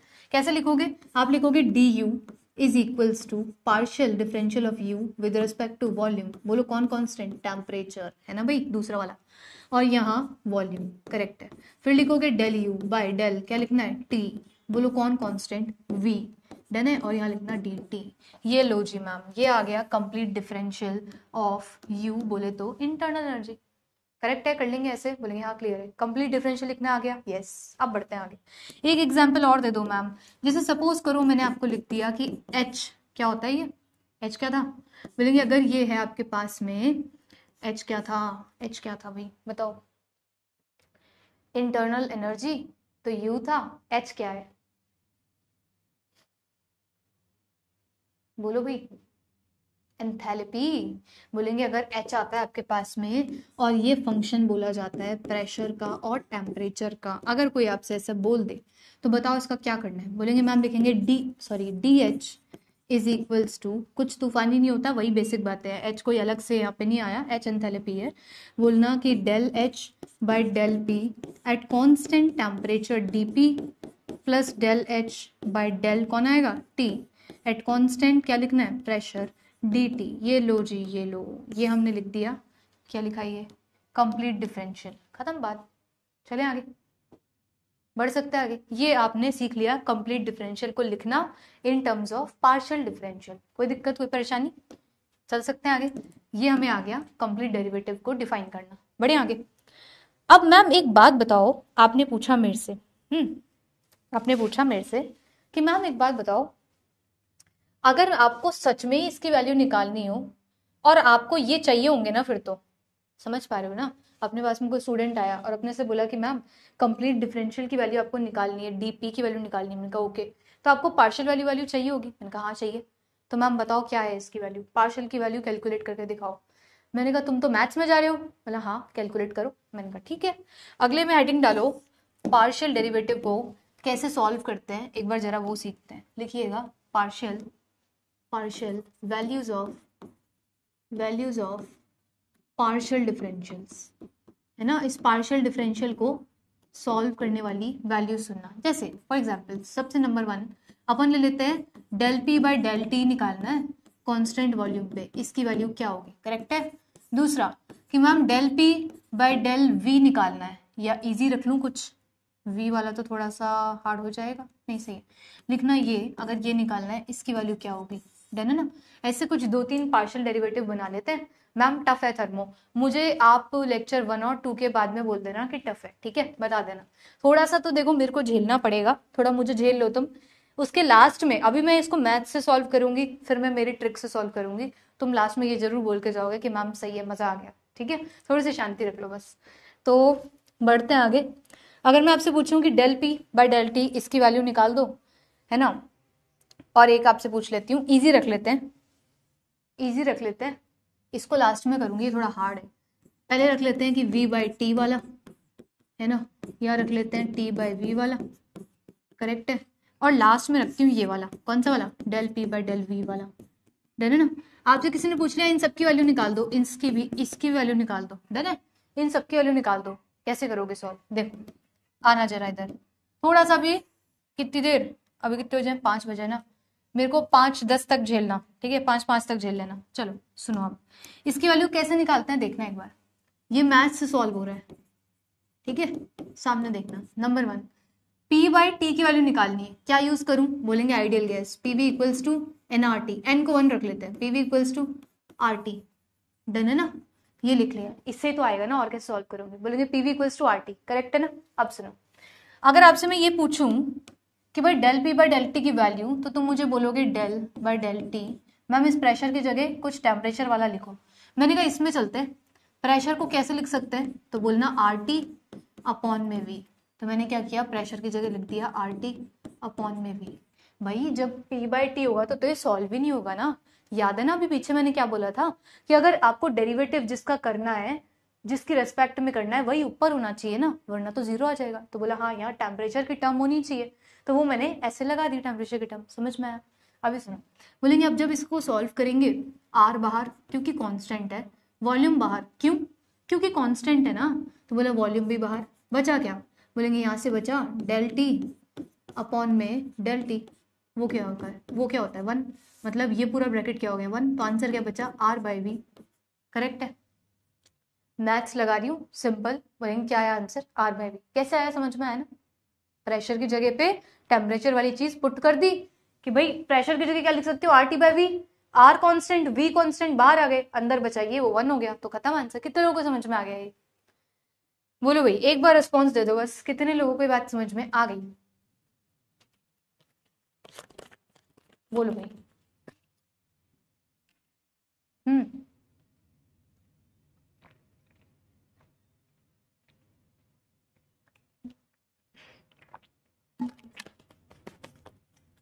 कितने लोगों की बात समझ में आ गई, करेक्ट है, आ गया पक्का।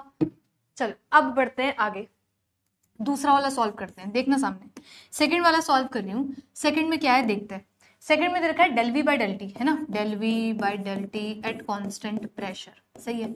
अब मुझे वॉल्यूम की जगह कुछ रखना पड़ेगा, क्या रखूं ma'am, are T by P रख लो, वॉल्यूम की जगह रख पा रही हूँ आर टी बाई पी, सही है ना। तो यहाँ लिख दिया डेल बाई डेल टी, और इस वॉल्यूम की जगह रख दिया मैंने are T by P, correct है। अब मुझे बताओ कौन कौन बाहर आ जाएगा, आर बाहर आएगा क्योंकि कांस्टेंट होता है, प्रेशर कांस्टेंट चल ही रहा है इसलिए बाहर आ गया, अंदर बचा del T by del T, वो तो 1 होता है, तो आंसर क्या आया, सिंपल ही आ गया आर बाई पी, करेक्ट है, इजी है। तो बोलेंगे हाँ भाई सही है, आंसर आ रहा है आर बाई पी, सही है, इजी है। आगे बढ़ते हैं, तीसरा वाला सॉल्व करते हैं, देखो थर्ड वाला सॉल्व करने जा रही हूँ। थर्ड क्या है, T by V at constant pressure, तो मैंने लिखा del T by del V at constant pressure, easy है ना। देखो टेम्परेचर की जगह क्या लिखना है मुझे अब, तो बोलेंगे मैम पीवी अपॉन आर, समझ पा रहे हो ना, बोलेंगे it is PV upon R, बोलना है यहाँ से टेम्परेचर की जगह रख दो पीवी अपॉन में आर, तो मैंने आपकी बात मानी और यहाँ लिख दिया डेल बाय डेल वी और टेम्परेचर के लिख दिया पीवी अपॉन में आर। अब कौन कौन कांस्टेंट है बाहर कर लो, तो बोलना मैम देखो प्रेशर लिखा हुआ है बाहर तो मतलब कांस्टेंट है, प्रेशर बाहर कर लो मैम, ओके, आर वैसे ही कांस्टेंट होता है, ओके, बचा क्या, तो बोलना यहाँ से बचा del V by del V, वो तो 1 होता है, तो आंसर क्या आ रहा है पी बाय आर, करेक्ट है ना, आंसर आ रहा है यहाँ से पी बाय आर। एकदम समझ में आ गया सभी के, पक्का से, बोलेंगे आंसर बच रहा है सिर्फ p/r। ये आ गया आंसर, ये तो 1 हो गया और ये आंसर बचा p/r। सही है। अब चलते हैं फोर्थ पे। यहां तक सही है, चल रही हूं मैं आगे, फिर फोर्थ पे चलूं। अब आता है फोर्थ पे। देखो फोर्थ क्या है, फोर्थ आपसे बोल रहा है कि del P by del V at constant temperature, यही बोल रहा है ना, del P by del V at constant temperature. बताओ पी की जगह क्या लिखूं, तो बोलेंगे P V equals to N R T, N तो हटा रखा है हमने तो ये आर टी। पी की जगह लिखो मैम आर टी अपॉन में वी, यही लिखना ना। मैंने प्रेशर की जगह आके लिखा कि del by del V, pressure की जगह क्या लिखूं, आर टी अपॉन में वी, करेक्ट है, और टेम्परेचर कांस्टेंट है। सही है। अब बोलेंगे अब एक मैम काम कर लो कि देखो मैम आर बाहर कर दो, ओके, वी तो रहने दो, टी भी मैम क्योंकि कांस्टेंट है ना बाहर कर दो, ओके, क्या बचा, तो बोलेंगे डेल बाय डेल वी, अंदर बच रहा है 1 अपॉन वी। अभी अभी मैंने आपको सिखाया है कि डेल बाय डेल एक्स और 1 अपॉन एक्स का डिफरेंशिएशन कैसे करते हैं, सिखाया था ना पीछे, कहाँ सिखाया, बोलेंगे सिखाया ही नहीं, अरे ये सिखाया भाई, ये सिखाया, ये रहा, सिखाया था ना ये कि डेल बाय डेल एक्स और 1 अपॉन एक्स का होता है। डायरेक्टली लिख दूं क्या, डायरेक्टली लिख दूं कि ये डेल बाय डेल वी चल रहा है, 1 अपॉन वी चल रहा है, तो मेरा आंसर आएगा माइनस का 1 अपॉन वी स्क्वायर। पूरा यहाँ से लिख रही हूँ, ये देख लो ये रहा, तो बोलेंगे ये आ गया माइनस का 1 अपॉन वी स्क्वायर। इसका डिफरेंशिएशन जो आ रहा है पीछे से वो आ रहा है माइनस का 1 अपॉन वी स्क्वायर, करेक्ट है। तो मेरा आंसर क्या बना, बोलेंगे आंसर आ रहा है माइनस का आर टी अपॉन में वी स्क्वायर। ये लो मैम, खत्म काम। बोलेंगे ये हो गया इसका डिफरेंशिएशन। समझे, पक्का समझ गए। कितने लोगों को एक बार अच्छे से आंसर कर दो कि समझ में आ गई सारी बात। 4 लिखे थे मैंने पीछे सवाल और चारों के चारों मैंने आपको सॉल्व करके समझा दी। कितने लोगों के मैथ्स के तरीके से समझ में आ गया है। अब मैं मेरी ट्रिक बताने जा रही हूँ आपको। 5 भी नहीं झेला आपने, तो मैंने कहा था 5 तक झेल लेना, 5 एक ही हुए। चलो अब ट्रिक बता दूं।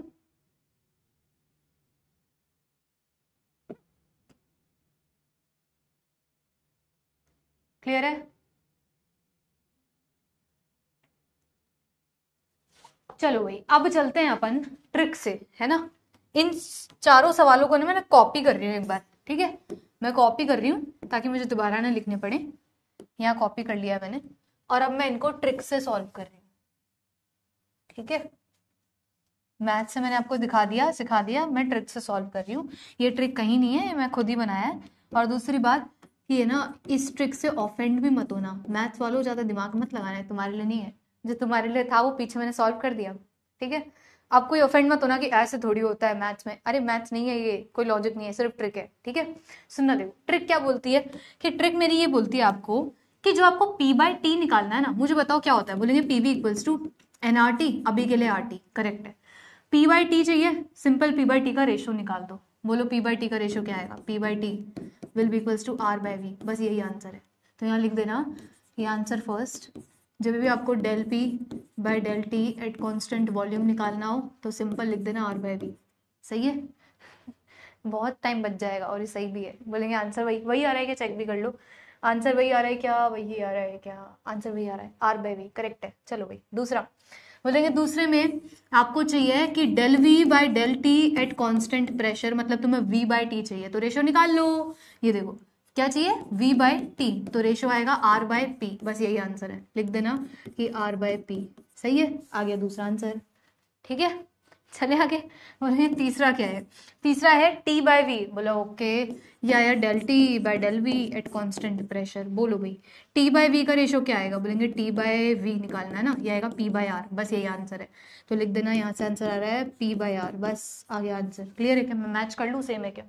ये आ रहा है तीसरे का आंसर मेरा p बाय आर, तीसरे का आंसर आ रहा है p बाय, करेक्ट है। बोले यहाँ सही है, समझे, समझ गए, चले। मैम आप तो जीनियस हो। ऐसे ये मेरे को थोड़ा सा वो लग रहा है, ये सरकास्टिक सा क्यों लग रहा है, मैम आप तो जीनियस हो। तुम कहीं मैथ्स वाले हो ना, तुम ये तो नहीं सोच रहे कि मैथ्स ऐसे थोड़ी होती है, ठीक है।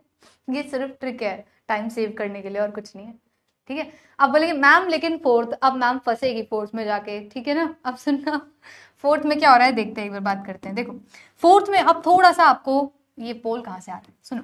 अब फोर्थ वाले में थोड़ा सा आपको जागना है, थोड़ा सा रुकना है, इतना स्पीडली नहीं चलेंगे, ठीक है। सुन लो, बोलेंगे del P by del V at constant T. अब आएगी समस्या, सुनना, लेकिन मेरे पास उपाय है। पी बाय वी निकालना है ना, बोलेंगे हाँ, अब ये तो बनता ही नहीं है, समझे। देखो एक बार सामने क्या हुआ, बोलेंगे पी बाय वी निकालना था, देखना एक बार, p/v निकालना है, ठीक है। इसमें p/v बनता ही नहीं है, तो बोला मैम ये तो pv इक्वल्स टू RT होता है, p/v तो है ही नहीं। मैंने कहा रुको ना, अब p/v ऐसे बनाओ, v से इंटू v से डिवाइड। देखो क्या कर रही हूँ, p/v अपने आप में नहीं बनता ना, p और v तो साथ में इंटू में डिवाइड में कैसे लेके आऊं। तो बोला मैं एक काम करूंगी ना, मैं ऐसे लिखूंगी pv इक्वल्स टू RT, सही है। और अब मैं इसमें थोड़ा सा अपनी तरफ से एक चीज कर रही हूँ कि v से डिवाइड v से इंटू, ताकि कुछ फर्क भी नहीं पड़ेगा, कैंसिल हो गए, वही है, ठीक है। अब बस मैं एक चीज देख लूंगी कि ये रहा p/v, समझे, और बस थोड़ा सा आगे जाके माइनस लगा दूंगी अपने आप से।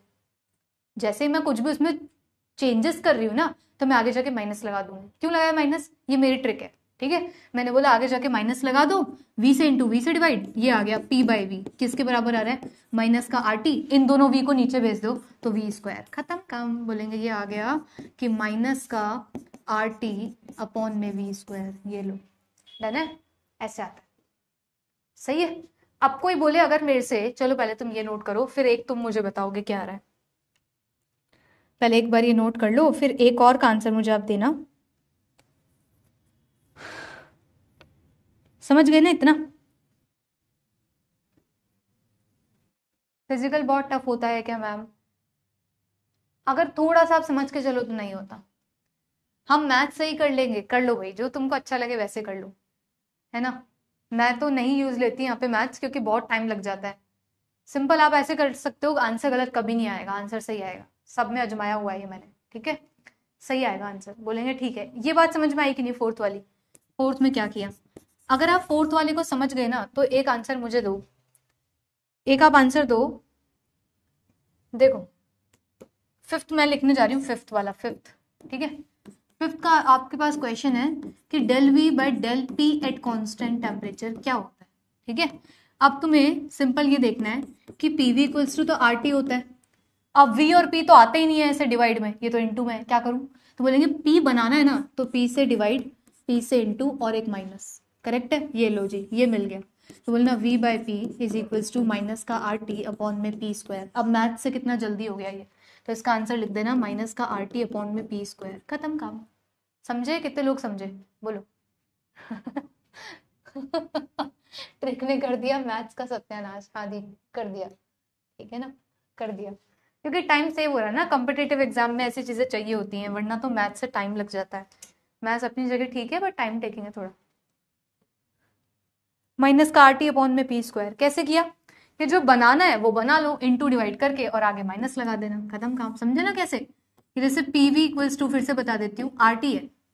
अब v और p का रेशो नहीं बन रहा, तो आप यहाँ पे इंटू और डिवाइड कर दो, आगे माइनस लगा दो।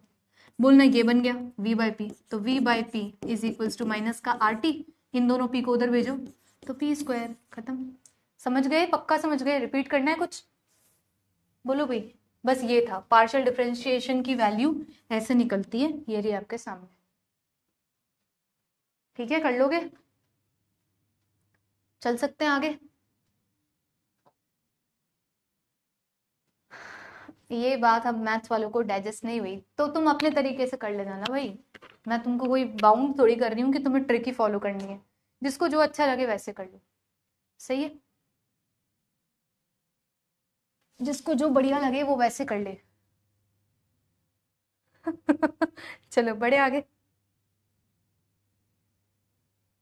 हो जाएगा। अब कहाँ है वो जो कह रहे थे कि मैम, हाँ, वो कहाँ है जो कह रहे थे कि मैम मैथ से डर लग रहा है, थर्मो तो टफ लग रही है, कौन था वो, चले आगे अब, चलो भाई चलो आगे चलो। अब कहाँ गया वो बच्चा, काजल ने बोला था, किसने बोला था, पता नहीं।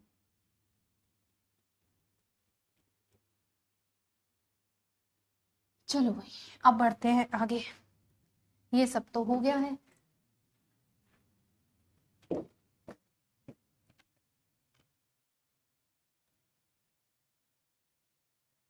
चलो अब आते हैं हम जरा बैक टू द टॉपिक। तो बोलेंगे ठीक है, हमने हेडिंग डाली थी यहाँ पे कि पार्शियल डिफरेंशियल और कंप्लीट डिफरेंशियल। कंप्लीट को लिखना सीखा कि कंप्लीट को कैसे लिखते हैं, तो बोला कंप्लीट डिफरेंशियल को लिखते हैं कभी भी पार्शियल की टर्म्स में, बोला ओके। और पार्शियल खुद कैसे लिखे जाते हैं, ऐसे, फिर बोला partial derivative sorry complete derivative किसी का ऐसे लिखा जाता है, बोला ओके आगे बढ़े। फिर पार्शियल डेरिवेटिव की वैल्यू सॉल्व करना, बोला ये हो गया है ना, तो बोलेंगे हाँ ठीक है ये सॉल्व करना आ गया, ये वाला ये भी हो गया, सब हो गया। अब हम जरा आगे बढ़ते हैं टूवर्ड्स नेक्स्ट टॉपिक, और अगला टॉपिक है आपके पास में कि second differential. Second differential, second differential क्या होता है सुनना। सेकंड डिफरेंशियल भी दो तरीके से होता है ना, अगली हेडिंग डालना सेकंड डिफरेंशियल। सेकंड डिफरेंशियल भी दो तरीके से होता है, नोट करो। सेकंड डिफरेंशियल या second derivative with the same variable है ना, या विद द डिफरेंट वेरिएबल, लिखना विद द सेम वेरिएबल या विद द डिफरेंट वेरिएबल। अब छुट्टी कर दो, 5-10 ही हुए हैं अभी, वैसे आज मैं क्लास खुद भी जल्दी छोड़ूंगी तो टेंशन नॉट। देखो सेकंड डिफरेंशियल दो तरीके से होते हैं, विद द सेम वेरिएबल है ना, या फिर with respect to different variable. ठीक है चलो भाई बढ़ते हैं आगे, सुनना। विद द सेम वेरिएबल से मतलब क्या है, सपोज कर लो मैं लिख रही हूँ del P by del T at constant volume, सही है। अब इसका मुझे दूसरी बार डिफरेंशिएशन करना है, और यहाँ किसी ने लिख दिया विद द सेम वेरिएबल, मतलब टी की रेस्पेक्ट में दोबारा कर दो, और यहाँ लिख देना फिर से कि एट कॉन्स्टेंट वॉल्यूम। अब कैसे पढ़ूं उसे, तो इसको ऐसे पढ़ा जाता है del square P by del T square, इसको ऐसे पढ़ा जाता है एट कॉन्स्टेंट वॉल्यूम, सही। इसको बोलते हैं del square P by del T square constant volume. आप लगाओ या मत लगाओ, इस तरीके से लिखा जाएगा। अगला लिख रही हूँ with respect to different variable, suppose मैंने लिखा del P by del T, यही लिखा था ना, एट कांस्टेंट वॉल्यूम, ये लिख दिया मैंने। फिर कोई आया मेरे को बोला मैम इसको दोबारा डिफरेंशिएशन करो क्योंकि सेकंड डिफरेंशियल है, लेकिन with respect to different variable करना। मैंने कहा ओके, अब मैं पता क्या करूंगी, मैं वॉल्यूम की रिस्पेक्ट में इसका डिफरेंशिएशन कर दूंगी और टेम्परेचर कॉन्स्टेंट, डन है। और जब लिखूंगी ना तब कैसे लिखूंगी, तो बोलेंगे जब लिखोगे तो ऐसे लिखोगे डेल स्क्वायर पी अपॉन में del T del V, correct है, ऐसे लिख दो, इसको ऐसे लिख दो। अब एक बात सुनो, देखो इसका लिखने में भी एक चीज इंपॉर्टेंस है, और वो इंपॉर्टेंस ये है कि हम ना उधर से चलते हैं, या पहले चलो लिख लो बाद में समझाऊंगी बात, लिख लो एक बार कि डेल टी डेल वी, सही, एक बार नोट कर लो फिर समझाती हूँ।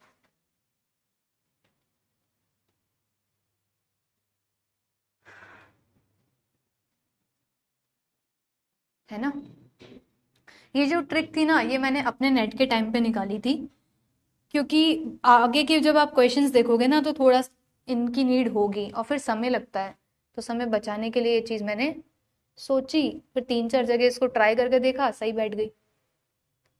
बढ़े आगे।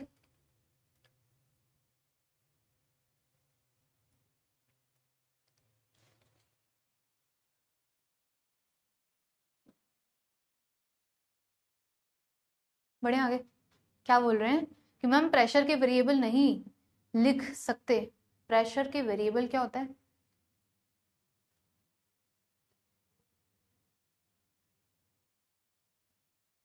सुना सुना, हाँ इसकी भी ट्रिक है, इसकी भी ट्रिक है, हाँ इसकी भी ट्रिक है, सुनना अभी सारी बातें बताऊंगी। ये जो लिखते हैं ना इसको हम, मैं ये बोल रही थी कि इस तरफ से सॉल्व करते हैं, जब भी लिखा जाता है ना, सुनो जैसे कोई ऐसे लिख दे आपको कि del square P del T del V, या कोई लिख दे del square P del V del T, क्या ये दोनों अलग बातें हैं या सेम बातें हैं, तो मैं बोल रही हूँ जब भी ये सॉल्व करते हैं ना तो उधर साइड से सॉल्व करते हैं, है ना, इस चीज को उधर से इधर आते हैं, उधर से इधर आते हैं। क्या मतलब जब इसको आप पूरा लिखोगे ना तो इसका मतलब ये पढ़ा जाएगा कि डेल पी पहले वी की रेस्पेक्ट में और बाद में टी की रेस्पेक्ट में, ऐसे, इसका मतलब ये है, समझे, ऐसे में सॉल्व होता है कि वी की रेस्पेक्ट में पहले होता है, टी की रेस्पेक्ट में बाद में होता है। अगर आप ये लिख रहे हो तो इसका मतलब कोई क्या पढ़ेगा पता है, इसको ऐसे पढ़ेगा कि डेल पी पहले टी के लिए और बाद में वी के लिए, समझ गए। अब आप देख लो इसके लिए मुझे क्या लिखना चाहिए, तो बोलेंगे इसके लिए आप लिखो कि डेल वी और डेल टी, मतलब ये वाला करेक्ट है ना, समझ गए ना, ये वाला करेक्ट है, ताकि अंदर टी आएगा बाद में वी आएगा। देखो एक बार, बोलने से ज्यादा ये चीजें लिखी हुई पढ़ने में आती है, देखो एक बार, समझ गए ना क्या बोला, कि आप जैसे भी लिख रहे हो ना इसका हम रीडिंग ऐसे करेंगे कि पहले वी बाद में टी, ऐसे, और इसका मतलब होगा पहले टी के रिस्पेक्ट में बाद में वी, सही है। अब आप चेक कर लो कि कौन सा लिखना चाहिए, तो बोलेंगे मैम ये वाला सही है, ये वाला करेक्ट है, सही है ना। तो मैं बोलूँगी कि इसको आप लिखो कि del P by del T, है ना, और ये ऐसे लिखो, अब सही है कि del square P del T del V, अब सही है, देख लो, ठीक है, करेक्ट है इतना। मैं सोच रही हूँ क्लास अभी इतनी ही रख लूँ, क्योंकि अब अगर मैंने इसके आगे आपको पढ़ाया तो मुझे और भी चीज़ें अभी पढ़ानी पड़ेंगी फिर आपको। आज इतना ही रख लेते हैं, आज छोटी रख लेते हैं क्लास, कोई नहीं, है ना, बाकी की चीज़ें हम पढ़ लेंगे कल, आज इतना ही रख रही हूँ, सेकंड डेरिवेटिव तक। और सेकंड डेरिवेटिव में with respect to different variable, with respect to same variable, देखो सेम होता है तो डेल स्क्वायर पी, नीचे टी टी है तो स्क्वायर आ जाता है, डिफरेंट होता है तो बस ये देखना पड़ता है कि कैसे लिखना है, बस खत्म बात। इसके आगे की बातें कल पढ़ेंगे। यूनिट कन्वर्जन भी पढ़ा लेना मैम थोड़ा, ओके जी पढ़ा लेंगे मैम। डिफरेंट वेरिएबल में प्रेशर के रिस्पेक्ट में नहीं लिख सकते वॉल्यूम की जगह, डिफरेंट वेरिएबल में प्रेशर के रिस्पेक्ट में नहीं लिख सकते वॉल्यूम, लिख सकते हैं ना। देखो अभी अगर मैं सपोज ऐसे लिख रही हूँ, मैं लिख रही हूँ वॉल्यूम जो होता है वो फंक्शन है प्रेशर और टेम्परेचर का, अब लिखो तो बोलेंगे डेल वी, एक बार प्रेशर के साथ में टेम्परेचर कांस्टेंट, और एक बार टेम्परेचर के साथ में तो प्रेशर कांस्टेंट, ऐसे किसी का भी लिखा जा सकता है, वो तो मैं पर्टिकुलरली प्रेशर के लिए लिख रही हूँ, है ना, ये वाला केस मैं इसके लिए डिफाइन कर रही हूँ, इसलिए हो रहा है ऐसा, समझ गए। वो किसी के लिए भी हो सकता है, इंटरनल एनर्जी के लिए भी लिख सकते हो कि वो फंक्शन होता है वॉल्यूम और टेम्परेचर का, किसी के लिए भी लिखा जा सकता है एक्स वाई जेड, ये तो मैं बस इसके लिए लिख रही हूँ, ठीक है। चलो मैम जीओसी का एक डाउट था, डीपीपी का कब हो सकता है। डीपीपी के डाउट्स भी मुझे बताने थे आपको, लास्ट में जो मैंने फोटो ली थी ना, रोज प्रॉमिस करके चली जाती हूँ, अरे एक्चुअली बहुत जोर आता है थोड़ा सा डीपीपी को ढूंढने में खोलने में। चलो पूछ लो अभी, फिर अभी पूछ लो, अभी टाइम है मेरे पास, थोड़ा सा है। आज की बातें सभी को समझ में आई अच्छे से, मजेदार तरीके से। इस बार मैं थर्मो का थोड़ा सा है ना वो भी बदलूंगी, तरीका भी बदलूंगी, ठीक है। डीपीपी के डिस्कशन के लिए रुकोगे अभी, क्या बोलते हो बताओ। पढ़ाना तो आज थर्मो इतनी पढ़ाऊंगी, बाद में कल पढ़ा लूंगी बाकी। मुझे ये बताओ कि डीपीपी का डिस्कशन करें।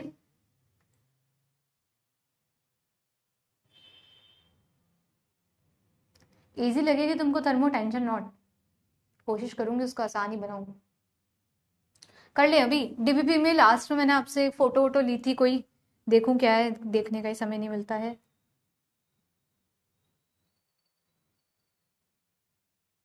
एक सेकंड देना बस। ये कौन सी डीपीपी थी, एरोमेटिसिटी की थी ना ये, है ना भाई। आज नहीं, अरे भाई आज कर लेने दो, आज समय है, आज नहीं करूंगी डिस्कशन, फिर होता ही नहीं कभी। मैम अब तो मैथ्स वाले भी यही अप्लाई करेंगे कर लो भाई, यही अप्लाई, तुम्हारी मर्जी है, करो या अपनी मैथ से चलो, एक ही बात है। मैम एक सेशन डीपीपी के लिए पॉसिबल है, वही तो नहीं मिलता, सेशन अलग से नहीं मिलता, इसलिए आज समय है, आज कर लेते हैं डिस्कशन, है ना, आज पढ़ा भी तो कम ही रही हूँ। जो पेज छोड़ा था वहां क्या करना है, उसको रखे रहो, ऋषु अभी रखो, कल की क्लास में वो कंटिन्यू करेंगे वहीं से।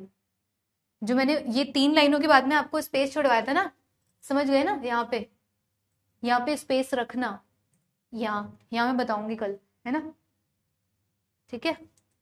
हाँ भी क्या बोल रही थी मैं, आज फर्स्ट है, हाँ चलो अच्छी, सही समय से आए हो, आज पहला दिन है आपका। एरोमेटिसिटी में डाउट आ रहा है शायद आपको ना, या ये जीओसी के थे। डीपीपी 3 क्वेश्चन 8 एंड 10 किसी ने मुझे लिखवाया था, अब मुझे कोई ये बता दे ये जीओसी के थे ये एरोमेटिसिटी के बोलो भाई, मैं थोड़ी सी भुलक्कड़ हूँ भाई, मुझे प्लीज थोड़ा सा बता के चला करो, ध्यान रखा करो मेरा, है ना।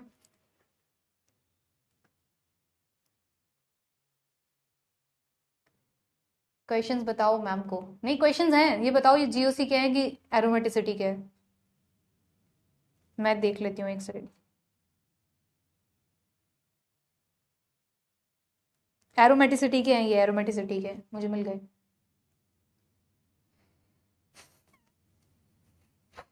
एरोमेटिसिटी के हैं ये डाउट्स। डीपीपी 1 में आपका कोई डाउट नहीं था, डायरेक्टली मैं लिख लूँ भाई, एक सेकंड एक सेकंड। डीपीपी में आपके डायरेक्टली डाउट में जो मिला था डीपीपी नंबर 3 में, क्वेश्चन था 8 और क्वेश्चन था 10। एक था डीपीपी 4 में क्वेश्चन था 6 और एक था डीपीपी 5 में, है ना। डीपीपी 5th में क्वेश्चन था 10, क्वेश्चन 7, क्वेश्चन कौन सा है ये, सेकंड, ठीक है। और एक मिला है मुझे डीपीपी 6 में, ठीक है। क्वेश्चन 9 है, 5 है, 4 है और फर्स्ट है, ये था मेरे पास, ठीक है। ये चीज़ें हैं मेरे पास। आप कह रहे हो कि ये जीओसी के हैं।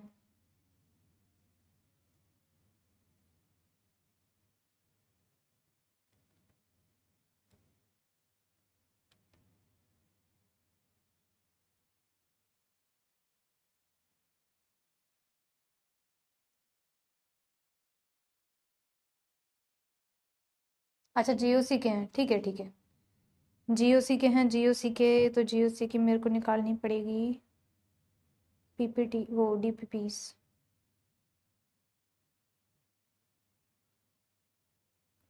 एक तो ये डीपीपीस एक जगह नहीं है मेरे पास, एक सेकेंड, बड़ी ही समस्या है। एक सेकेंड दोगे, डीपीपीस निकाल लूँ।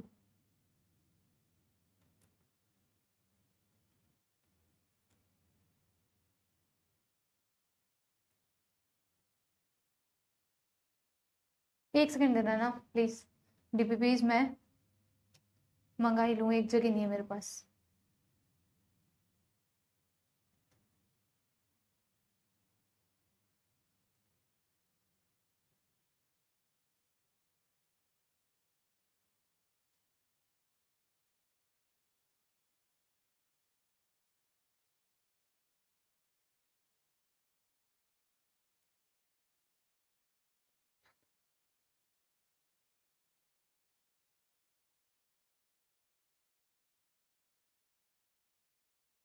आप लोग भी डीपीपीस निकाल लो, लेकिन आप तो निकाल ही नहीं सकते हो।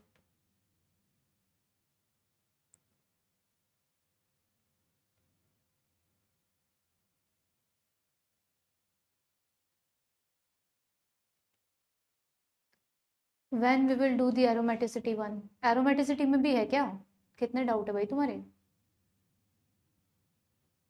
अभी पूछ लो कुछ ऐसा है तो, कोई particular.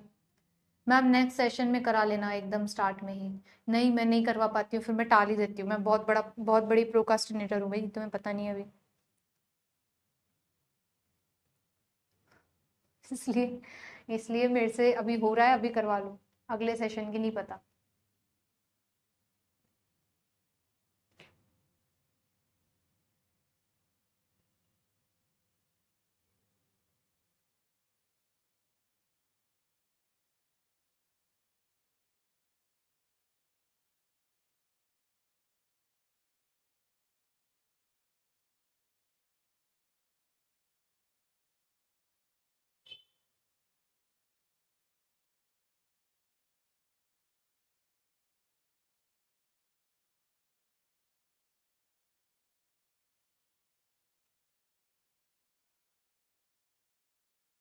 I am asking about aromaticity only ma'am.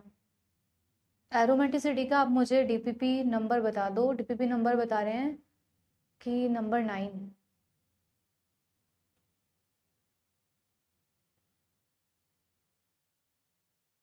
DPP 1 question 9 of aromaticity. DPP 1 question 9, ये तो होगा मेरे पास शायद, एक second.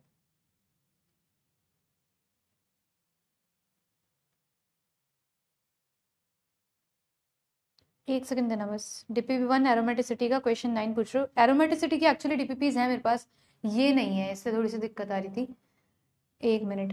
Correct order of PK value of the following. Question 9 DPP 1 aromaticity में आपको पीके वैल्यू पूछी हुई है। पीके एसिडिटी के इन्वर्सली प्रोपोर्शनल होता है। आप एसिडिटी निकाल लो, ठीक है। सुनो सुनो, आप डीपीपी डीपीपी क्या, सॉरी, एसिडिटी निकाल लो और पीके उसका उल्टा होता है। जैसे कि क्वेश्चन 9 में आपको बहुत सारे दे रखे हैं, ये कंपाउंड्स बना रखे हैं बहुत सारे। एच आप रिमूव करके देखो, जहां से स्टेबिलिटी बढ़ रही है वहीं बोल दो कि एसिडिटी ज्यादा है। जैसे होना क्या चाहिए, 3-4 चीजें दे रखी हैं आपको। अरे ये सवाल मैंने कल करवाया, आपको कल ही तो करवाया था। कब करवाया था? जब आपके पास में ऐसे कुछ बना हुआ है ना, एक इसके लिए पूछा है, तो यहाँ एक इसकी एसिडिटी एरोमेटिक बनेगा, एरोमेटिसिटी से है, फिर ये एरोमेटिसिटी एनिलेशन इफेक्ट लगेगा, एरोमेटिसिटी डिक्रीजेस, ऐसे करके आएगा इसमें। डन है ना। ऐसे तीसरा बनाया हुआ है जहाँ 3-3 रिंग्स हैं, ऐसे करके 3-3 रिंग्स हैं, करेक्ट है ना। तो उसमें आप क्या बोलोगे, देख लेना, इसको ऐसे बनाना पड़ेगा। जहाँ 3-3 रिंग्स आ रही है वहां बोलेंगे एनिलेशन इफेक्ट लगेगा, aromaticity decreases, stability of negative ion decreases, correct है ना। तो जो एसिडिटी का आंसर आप निकालोगे उसका उल्टा कर देना, तो पीके का आंसर आ जाएगा। अब मुझे ये बताओ इसमें क्या दिक्कत है, ऑर्डर उल्टा दे रखा है कि क्या गड़बड़ है, बोलो, कुछ परेशानी है क्या इसमें। देखो करेक्ट क्या आना चाहिए बताती हूँ। पीके वैल्यूज मतलब इसका ऑप्शन आना चाहिए आपका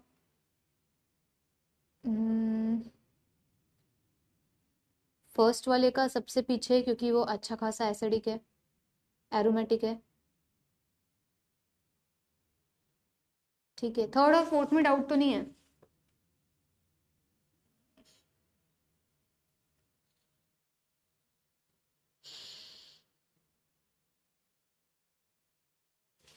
देखो आपको डाउट जहाँ आया है ना वो थर्ड और फोर्थ में है, मैं बताती हूँ। देखो आपने ये तो कर लिया, देखना एक बार, आपने ये चीज तो कर ली कि जैसे जैसे हम उधर जाएंगे नेगेटिव चार्ज की स्टेबिलिटी डिक्रीज होगी। मतलब मैं पहले एसिडिटी का ऑर्डर लगाती हूँ, मतलब नेगेटिव चार्ज की स्टेबिलिटी फर्स्ट में सबसे अच्छी है, फिर सेकंड में अच्छी है, और तीसरे में, और फोर्थ एक ऑप्शन था जिसमें क्या था, ऐसे करके सेम बना रखा है, ऐसे करके सेम बना रखा है, ठीक है। और आगे ना यहाँ पे भी इससे अटैच्ड एक रिंग बना रखी है, ये दोनों सिनेरियो सेम है, दोनों की एनिलेशन इफेक्ट लगेगा, नेगेटिव चार्ज की स्टेबिलिटी डिक्रीजेस, लेकिन यहाँ ज्यादा अच्छा स्टेबल है। और रीजन बीइंग, क्योंकि रीजन क्या है, क्योंकि ये नेगेटिव चार्ज इस रिंग पे डीलोकलाइज हो सकता है, वो उसमें नहीं है ना।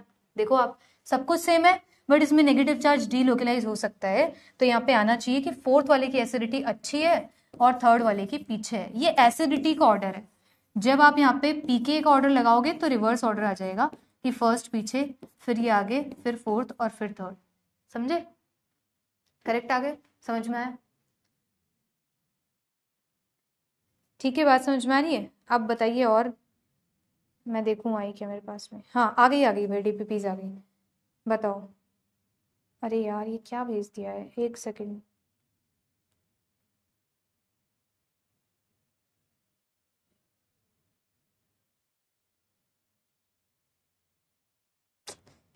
थोड़ी सी देर लग रही है भाई, तुम थोड़ा सा कॉपरेट कर सको तो रुकना। एक्चुअली मैं जो डीपीपीज निकाल रही थी ना वो एरोमेटिसिटी की है, जीओसी की नहीं है मेरे पास में, और मैं आगे टीम से वो चीज़ ले रही हूँ तो थोड़ा सा टाइम लग रहा है। एक सेकंड रुकना प्लीज, है ना, थोड़ा सा वेट कर लेना प्लीज।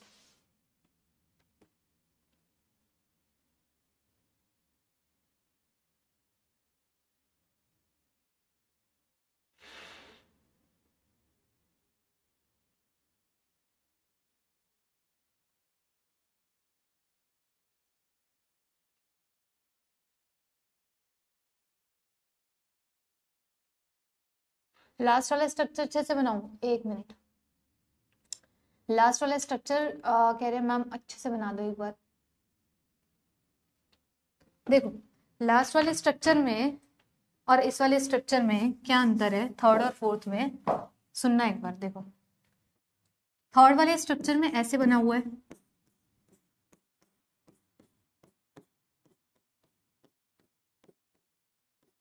ठीक है, नेगेटिव चार्ज, और फोर्थ वाले में ऐसे बना हुआ है।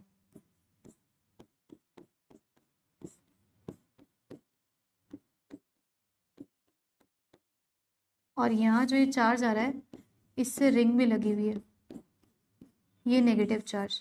अब नेगेटिव चार्ज से ठीक है रिंग एरोमेटिक बन रही है, लेकिन एनिलेशन इफेक्ट लगेगा तो ये पीछे हो जाएंगी।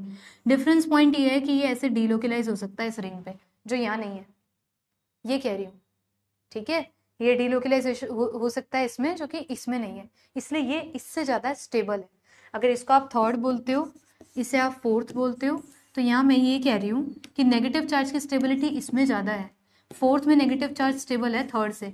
बाकी सिनेरियो कॉपी पेस्ट सेम है ना, ये डीलोकलाइज हो पा रहा है तो ये चीज ज्यादा है ना, इसमें स्टेबिलिटी रीजन है ना, तो बोलेंगे वो ज्यादा स्टेबल है, ये कम है, फोर्थ ज्यादा स्टेबल, थर्ड पीछे, तो एसिडिटी में फोर्थ आगे आ रहा है, थर्ड पीछे आ रहा है, समझे। फिर जब पीके लग रहा है तो उल्टे हो रहे हैं, करेक्ट है। अब समझ में आया नुपुर।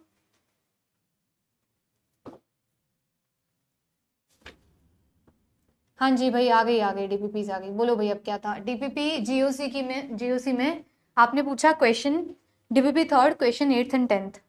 एक सेकेंड, क्वेश्चन एट्थ में क्या है? Correct order of heat of hydrogenation. देखिए मैं यहाँ से स्टार्ट कर रही हूँ डीपीपी थर्ड से क्वेश्चन एट पे। देखना डीपीपी थर्ड क्वेश्चन एट आपसे पूछ रहे हैं हीट ऑफ हाइड्रोजनेशन। एक तो ये है CH3, ठीक है सुन लेना आप, एक ये है CH2 और एक ऐसे करके ये बना रखा है CH3। आपसे पूछा है HOH का ऑर्डर, है ना? सुनना, HOH में एक बात हम लोग बोलते हैं कि HOH is directly proportional to number of pi bonds. वो सब जगह है, पाई बॉन्ड्स तो एक ही है सब में, तो इससे आंसर नहीं आएगा। फिर बोलते हैं it is inversely proportional to stability of alkene. Stability of alkene के इनवर्सली प्रोपोर्शनल है। आप देख लो कौन सी एल्कीन स्टेबल है, बोलो इनमें से। तीसरे का स्ट्रक्चर मैंने सही बनाया है ना? ठीक है, आपसे पूछ रहे हैं कौन सी एल्कीन स्टेबल है, बल्कि बस एल्कीन के ऑर्डर से आप इसको लगा सकते थे। इसमें क्या मतलब डाउट क्या चल रहा है, बोलना भाई। इसमें क्या डाउट चल रहा है, मैं मेरे को थोड़ा समझाओ प्लीज। बस मुझे लगता है आपको यही चीज समझ नहीं आई होगी कि अब इसमें गिने कैसे, मतलब क्या कुछ होगा, कैसे एल्कीन की स्टेबिलिटी कैसे लगानी है। देखो स्टेबिलिटी ऑफ एल्कीन में आप ऐसे बोल सकते थे कि जब डबल बॉन्ड रिंग में होता है, ये स्ट्रेन रिंग होती है, मैंने आपको शायद ये क्लास में समझाया हुआ है कि जब आपके पास में एक 3 मेंबर्ड रिंग आई, एक 4 मेंबर्ड रिंग आई, उसमें डबल बॉन्ड आया, एक 5 मेंबर्ड रिंग आई, उसमें डबल बॉन्ड आया, जैसे जैसे हम बड़ी रिंग की तरफ जाते हैं डबल बॉन्ड की स्टेबिलिटी इंक्रीज होती है। पढ़ाया था ना कि स्ट्रेन रिंग में डबल बॉन्ड स्टेबल नहीं होता। तो आप बताओ ये वाले डबल बॉन्ड स्टेबल है या बाहर डबल बॉन्ड? तो बोलेंगे जब रिंग में डबल बॉन्ड स्टेबल ही नहीं है, रिंग साइज तो बदल ही नहीं रहा। यहाँ पे भी 3 मेंबर रिंग में डबल बॉन्ड है, 3 मेंबर रिंग में डबल बॉन्ड है, इसमें बाहर है, बोलेंगे ये स्ट्रेन नहीं है, तो ये ठीक है। डबल बॉन्ड की स्टेबिलिटी की बात कर रही हूँ और बोलूंगी इसका मतलब है ये डबल बॉन्ड कंपैरेटिवली ठीक है। तो अगर स्टेबिलिटी ऑफ एल्कीन बताऊं ना, तो बोलेंगे बी वाली एल्कीन ज्यादा स्टेबल है ए से और सी से, दोनों में अंदर ही है डबल बॉन्ड, ठीक है, मतलब दोनों स्ट्रेन है, ठीक है। अब ये वाले डबल बॉन्ड के लिए एल्कीन की स्टेबिलिटी आप अल्फा हाइड्रोजन से समझा करते हो। किसे समझते हो? अल्फा हाइड्रोजन से। इसमें चेक करो कितने अल्फा हाइड्रोजन है, यहाँ पे कितने मिल रहे हैं आपको? एक अल्फा हाइड्रोजन दिख रहा है और तो कुछ भी नहीं दिख रहा भाई। ये ऐसे डबल बॉन्ड लगा हुआ है तो ये पोजीशन इसके लिए अल्फा ही तो हुई ना, समझ पा रहे हो ना? तो बोलेंगे यहाँ पे तो एक ही अल्फा हाइड्रोजन है, और अगर इसमें कंपेयर करूं मैं तो इसको भी अल्फा बोलूंगी, डन है, इसे भी अल्फा बोलूंगी। तो यहाँ पे तो मेरे पास में 2 हाइड्रोजन है, 3 यहाँ है, 5 अल्फा हाइड्रोजन है। अब आप देख लो, तो बोलना more alpha hydrogen more stability, it means सी वाली एल्कीन ज्यादा स्टेबल है। और फिर ए से, ये स्टेबिलिटी ऑर्डर है, आप HOH का निकालोगे तो उल्टा कर देना, तो बोलना ए फिर सी फिर बी। समझ गए? कोई डाउट है इसमें? बताओ भाई, क्या नहीं चीज समझ में आई? डबल बॉन्ड बाहर ज्यादा स्टेबल है, अंदर स्ट्रेन रिंग के मुकाबले, ऐसे किया, और फिर HOH निकालने के लिए उल्टा कर दिया। करेक्ट है भाई, चलूं आगे। ये था आपका 8th क्वेश्चन। 10th क्या है मैं देख लेती हूँ, 10th क्या है, एक सेकंड दीजिएगा। 10th आपके पास में आ रहा है, 10th कहाँ है, एक मिनट, क्वेश्चन कहाँ गया? 10th वाला, हाँ। Decreasing order of stability most stable to least stable आपको लगाना है। वही ऐसे सवाल मत पूछो ना, इसमें क्या डाउट है? हाइपर कॉन्जुगेशन से स्टेबिलिटी देख लो, वही दिख रही है और तो कुछ दिख नहीं रहा, है ना? अल्फा हाइड्रोजन से अपन समझते आए हैं। 10th क्वेश्चन मुझे नहीं लगता कोई डिफिकल्ट है।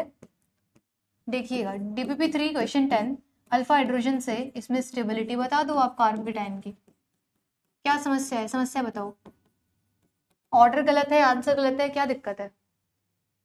कोई प्रॉब्लम है इसमें? 10th क्वेश्चन डीपीपी का, DPP 3 question 10।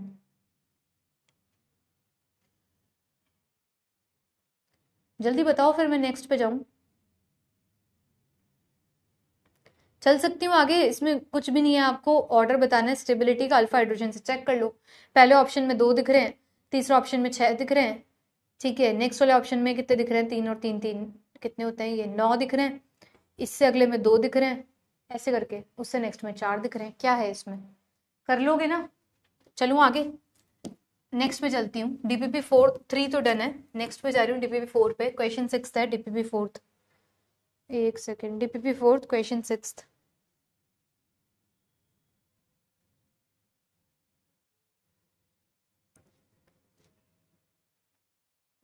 DPP 4 question 6th question में आपसे पूछा है most stable canonical structure among the following, मतलब रेजोनेटिंग स्ट्रक्चर की स्टेबिलिटी, है ना, रेजोनेटिंग स्ट्रक्चर्स की स्टेबिलिटी। एक मिनट,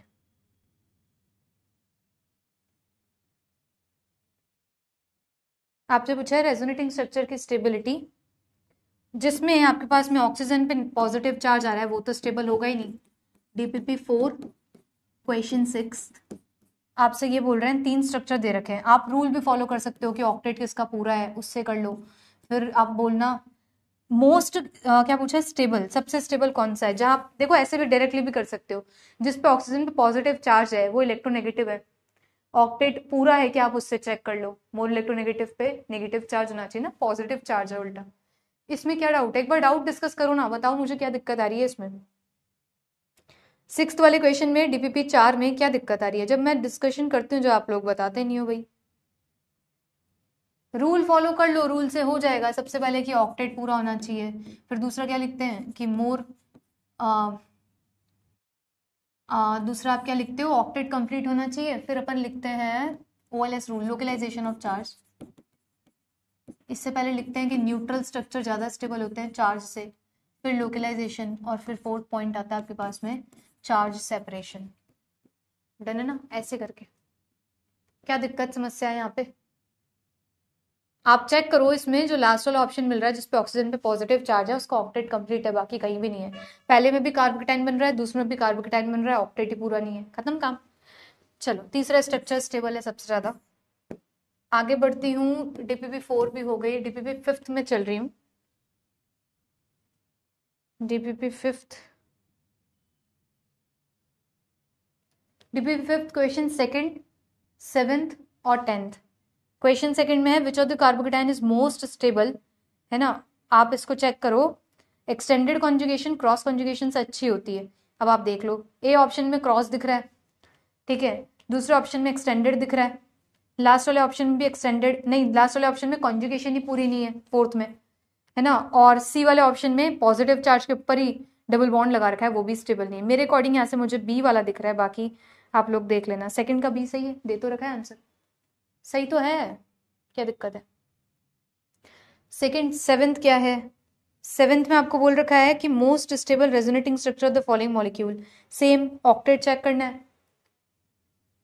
समस्या बताओ ना, फिर तो डिस्कशन भी हो। अब समस्या क्या है इसमें, समझा ही नहीं पा रहे हो तुम लोग, बोलो आपके 7th क्वेश्चन में क्या दिक्कत आ रही है,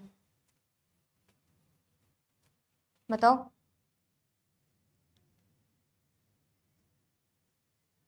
हो कि भाग गए हो, बोलो वही, जिनको दिक्कत थी वो यही है कि चले गए हैं।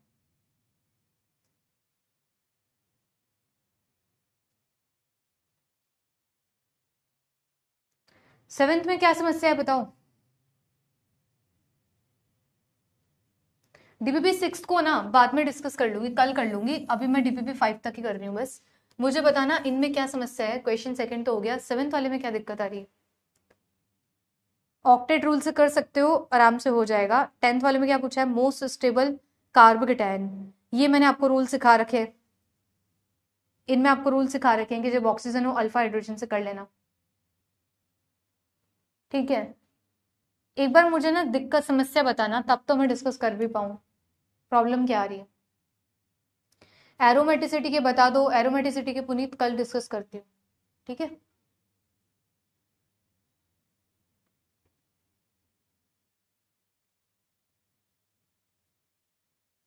अल्फा हाइड्रोजन गिन के कर लो 10th में।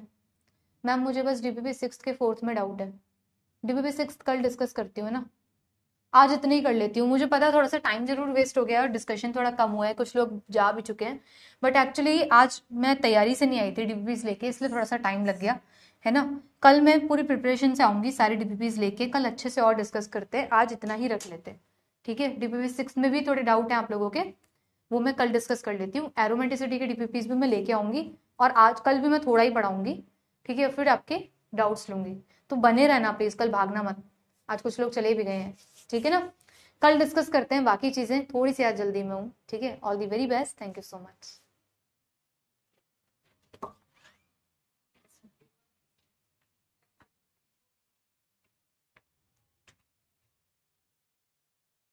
हेलो।